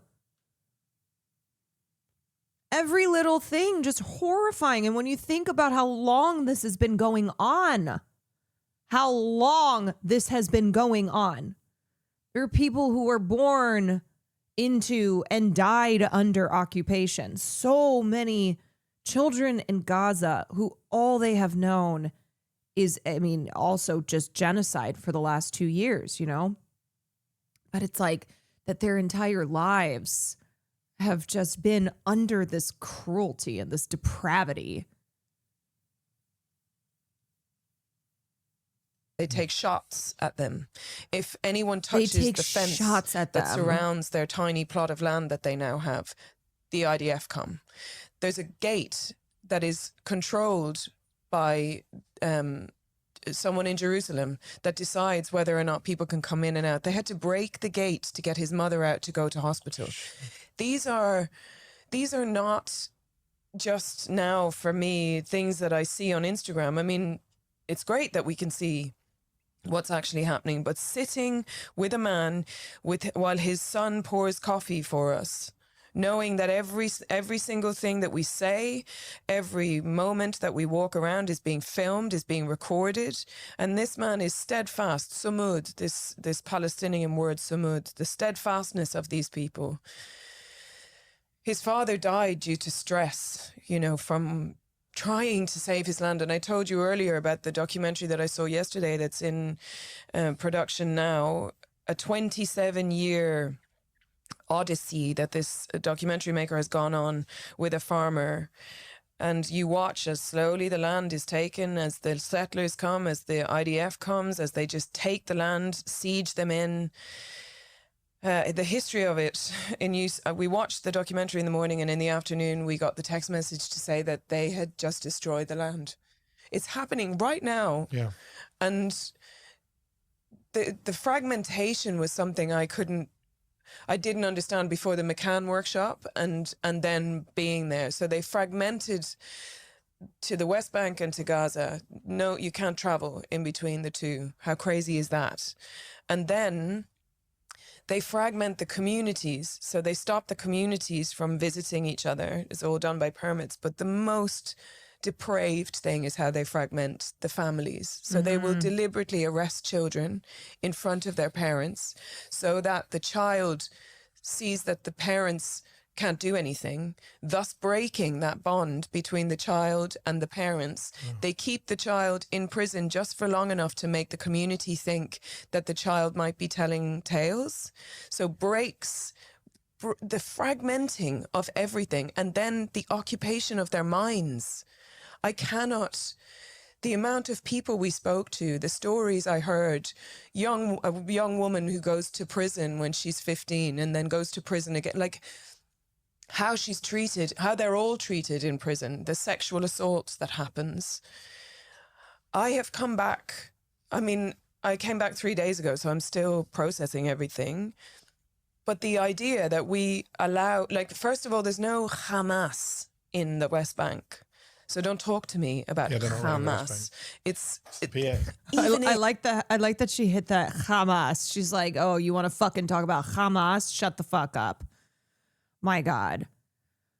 It's that brilliant book by Mohammed Al-Kurd, The Perfect Victims, which I meant to bring along because I wanted to read a little piece just at the end about us having to take on the Palestinian, what they have. Like, it's our responsibility. We're not helping, we're not saving, we're not supporting. We have a responsibility, and not just for them. For us, we are losing our humanity, and our governments are doing nothing. Like, I feel in England at the moment that there isn't even a government. Like, I don't know who's in charge here.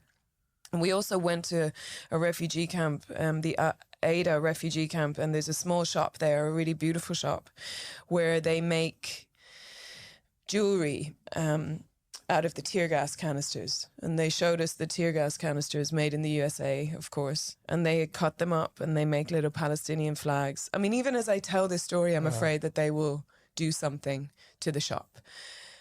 Anything that I saw out there now, anything that I can do, I feel. But it's when you come back to the UK and then you hear banal statements from politicians, two-state solution. You know, the classic move is, I support a two-state solution. It's ridiculous. There is no Palestinian state. What you just went to see cannot be a Palestinian state. No way. They have, as you say, it's non-contiguous, it's settled on, etc., disconnected. But when you hear all that rhetoric, two-state solution. I mean, it's gaslighting. Yeah, I mean, the gaslighting is, it's basically, you know, recent years, the whole narcissist thing, we're all much more aware now of narcissistic relationships and narcissistic abuse and coercive control. We have a narcissistic president where I live. Yeah, I mean, it's literally like we're in a narcissistic, abusive relationship with a very powerful entity. Yeah.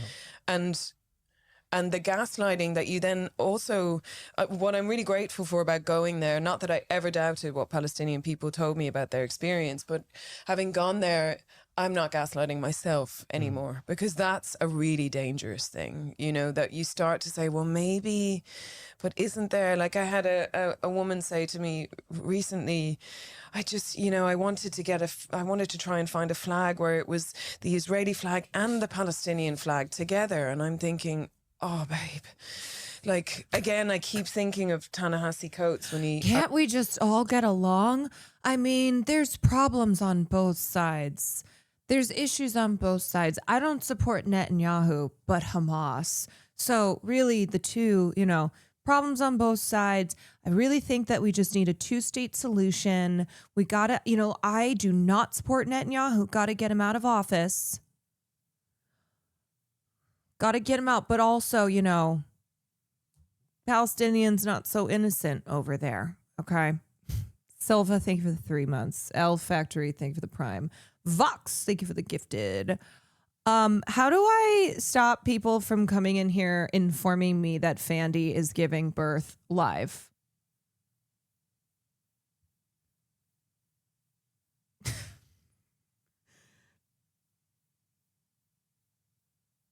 Can this, do I take out an ad? What do I, like, I'm about to block live birth. Just pull up her stream in the corner. I'm about to block live birth. I'm about to block her name. I'm about to block baby. Just, oh my God. Okay, how about this? Okay. Please do not come in here and tell me Fandy is giving birth live. Thank you.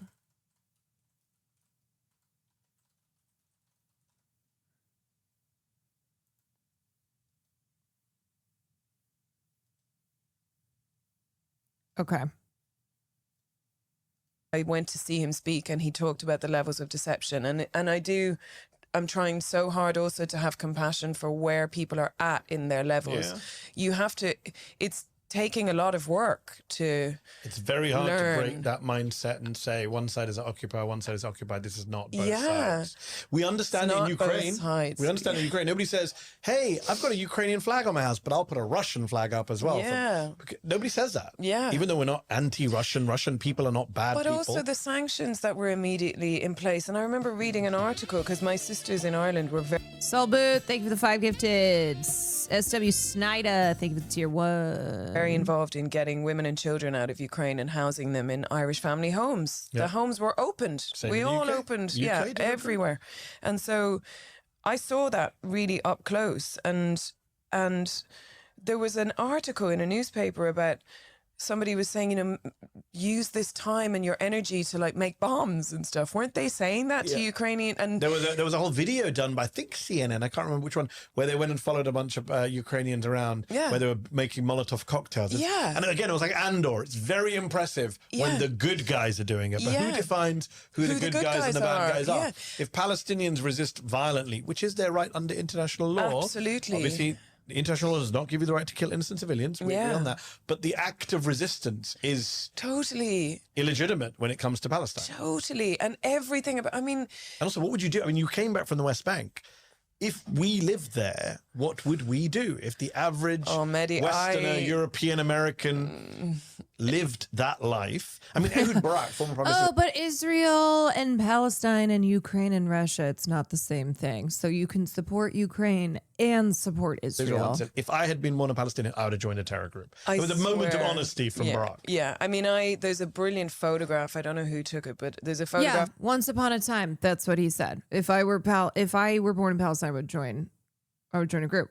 I mean, honestly, it's like, is it really hard to understand that when you are born into such oppressive conditions, the only way out is through resistance? Like you have a duty to yourself and to your people to resist. And that is legal. It is legal to resist occupation like this. What else do you have?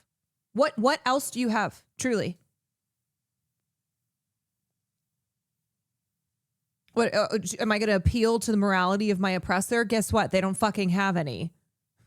What am I going to maybe use some nice words? Hey, mister, would you please stop putting your boot on my neck? Hey, do you think, would you mind? Would you mind maybe if I had rights? If I were in control of my life? Maybe please? Pretty please? Maybe if I say please a few more times? Hey, maybe could you please stop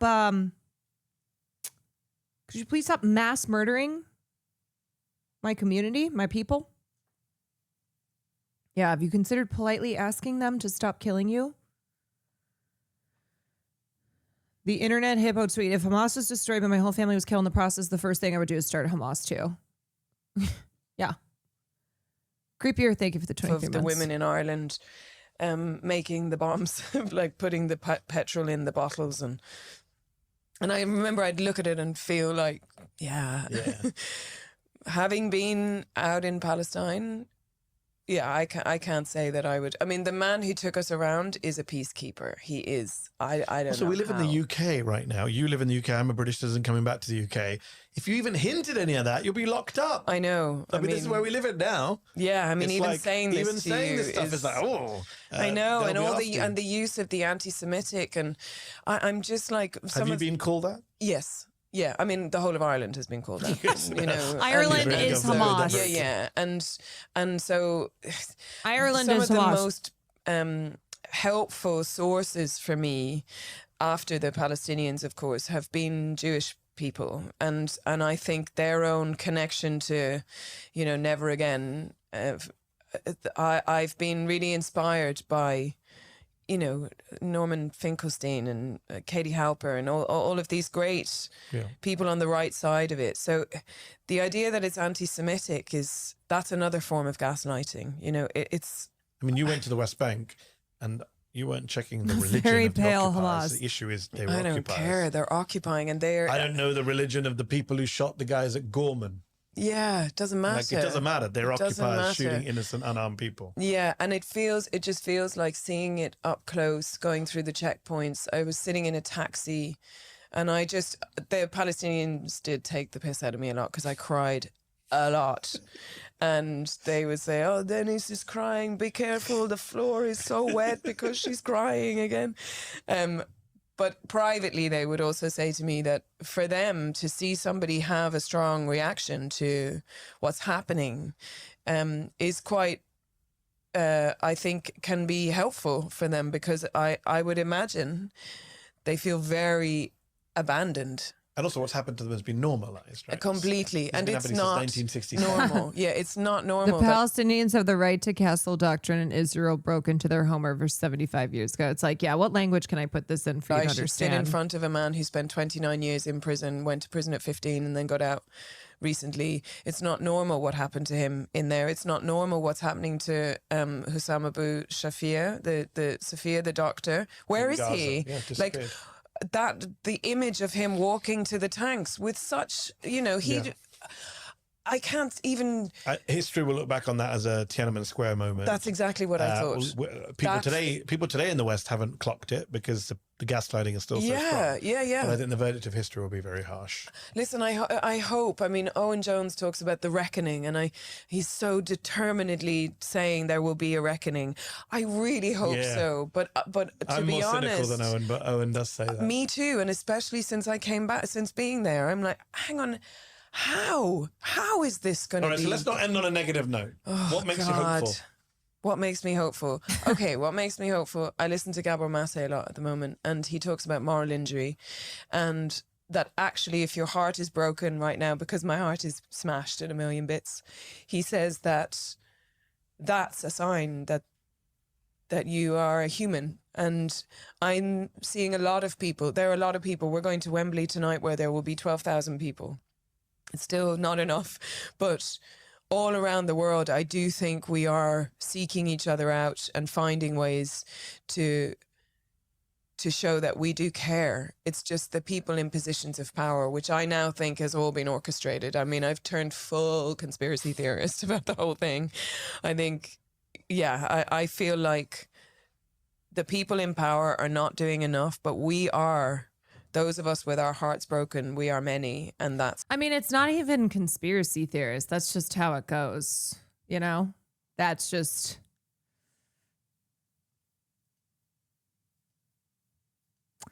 That's how power operates.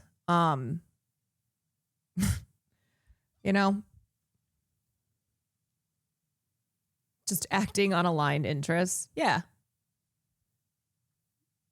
Just working to preserve and maintain their power. So all of these groups that are aligned, there's a reason for that. It's a good thing. We are many, they are few. Yeah, Well said. we have friends everywhere. Now you just became Not Dedra. written We need about. Dedra to lead. We need a God, we need yeah. we need a bit of that on our side. Where can people find Denise Gough next? I'm going to do a play, and it's not a usual kind of play for me. I'm playing a Quaker, and who's deeply soft love and it. kind, because I need to have a kind, soft woman in this system for a while, because I am constantly angry and I'm constantly heartbroken. And it's with Billy Crudup, who's one of the most Fantastic. lovely, beautiful, and our characters have a deep love, and I just want to be on stage where people are looking at me like I'm nice, as This is opposed in London? to, yeah, so we'll open in the West End in And have you got any movie December. projects coming up? I'm doing a film with Greta Gerwig called Narnia. So Oh that's, shit, she's gonna be in Narnia? I'm playing someone mean in that, but it's fine. It's to Wait, who is children, she it's okay. playing? And I have a film coming out called H is for Hawk with the glorious Claire Foy. You're baddie in that as well. Claire Foy mentioned. I'm actually not, and I'm Australian in that, so I'm very happy because my years of watching Home and Away really. Oh, Home and Away Neighbours. Is she playing the Queen? But we didn't have Neighbours because we only had 2 channels, and Home and Away was banned. So tonight at Wembley, there's a lot of people I'm hoping to meet. But if I meet Guy Pearce, My God, please introduce me to Guy Pearce. Aren't you Mike from Neighbours? And I bet he gets that. Not very much in Hollywood. Yeah, but he went back to it'll be a very Neighbours. British reference. Yeah, Did he go back went. to Neighbours? Yeah, didn't he do that 100? I was going to say 100. Wait, why did she said it? She said it Australian. Good there. year anniversary. are. We're not I thought I Please was Aussie so introduce far, but me you to really Guy are. Pearce. Yeah, but it was banned in my house because I grew up in a very Catholic household, so Knots Landing and Home and Away What's were banned. Catholicism got to do with Australian soap operas? They wore short skirts. You know what I mean? I grew up in That's a how you Muslim- get pregnant. I grew up in a apparently. Muslim household. We just looked away in certain scenes. Yeah. We'll have to leave it there on that note about Muslim and Catholic households and our TV habits. Denise Goff, been an absolute pleasure. Go to Zateo.com, subscribe right now so you can get episodes of We're Not Kidding as soon as they drop. Like, subscribe the show wherever you get your podcasts. For now, from me, I'm Mehdi Hassan. I'm Denise Goff. And we were not kidding. That was a nice conversation. I really appreciate her. I think she's great. I think she's a great actress. She's a great artist, but also just a rad human, you know. And I think that's the truth of it. When it's like, okay, what do you feel hopeful for? Like, what can you hold on to? It's that, it's finding community. It's meeting new people. Because you have a shared humanity, because you look around, you go, wow, this stuff is really awful, isn't it? And I'm not going to sit here and pretend that everything is fine.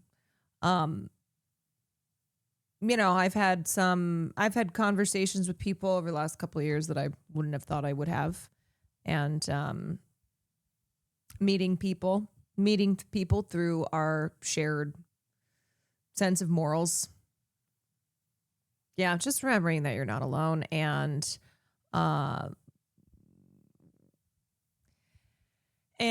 we gotta keep it up too. Gotta keep it up. There's a lot of good people out there. There are. I do believe that. Even though sometimes they'll be like, I hate people. Oh, the world is awful. There are a lot of really good people out there. There are. Okay. Oh my God.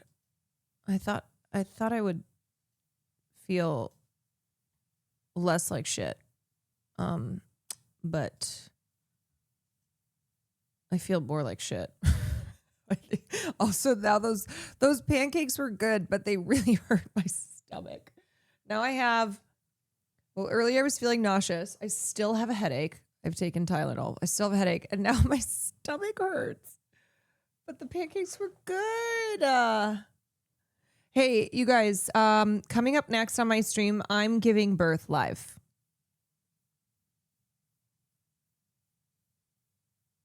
So stick around. I've also been taking a lot of Tylenol.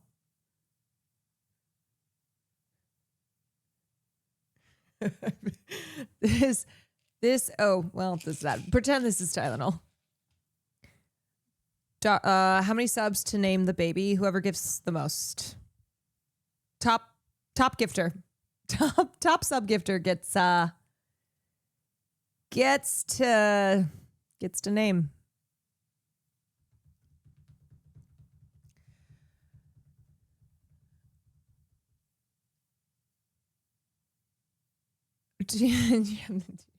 Here it is. Oh shit. Oh my God. Oh my God. You're not dropping 30K? No, not enough subs. I need more subs. Need more subs to drop 30K. This is my son, little baby hype train. This is little baby hype train. Come here, little baby hype train. Come here. Can you name my unborn child? You're not pregnant. Yeah. How about Genome? How about Genome? Genome, thank you for the 10 gifted subs. All right, so far it's just you, so the baby's gonna be named Gunham? Genome? Okay, here's a name for your baby. How about baby? This is my baby. And I don't mean as a nickname, like in Dirty Dancing. I mean the baby is named Baby. Proud Fur, thank you for the prime. This I like. One thing I always find funny is when people will name something exactly what it is. Like dog. If you have a dog, you just name it dog. If you have a cat, you name it cat. Okay, you know what? I think I'm gonna end stream. One, because I feel like shit, and two, I honestly think I'm gonna lose it. I think I'm gonna lose it. I just think I can't avoid people talking about this fucking birth or who's reacting to it. I can't. And I think I've done a long enough stream. I did a 4-hour stream. I talked about most of what I wanted to talk about. I feel like shit, and I've lost. Be honest, you're leaving to watch. You got me. Actually, I've had it up on, when somebody said, is it on your second monitor? I was like, why would I have it on my second monitor? It's because it's on my third monitor. It's on my third monitor. Yeah. So I just, nothing like trying to talk about Palestine and so many interruptions about how someone is giving birth live on twitch.tv. I heard you from Will's stream? Huh?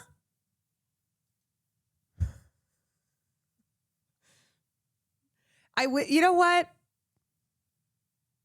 Yeah, free Palestine. Free Palestine. Will saw your pinned comment. Oh, please do not come in here and tell me Fandy is giving birth live. Thank you, management. Well, that didn't work. Management, unfortunately, was not heard.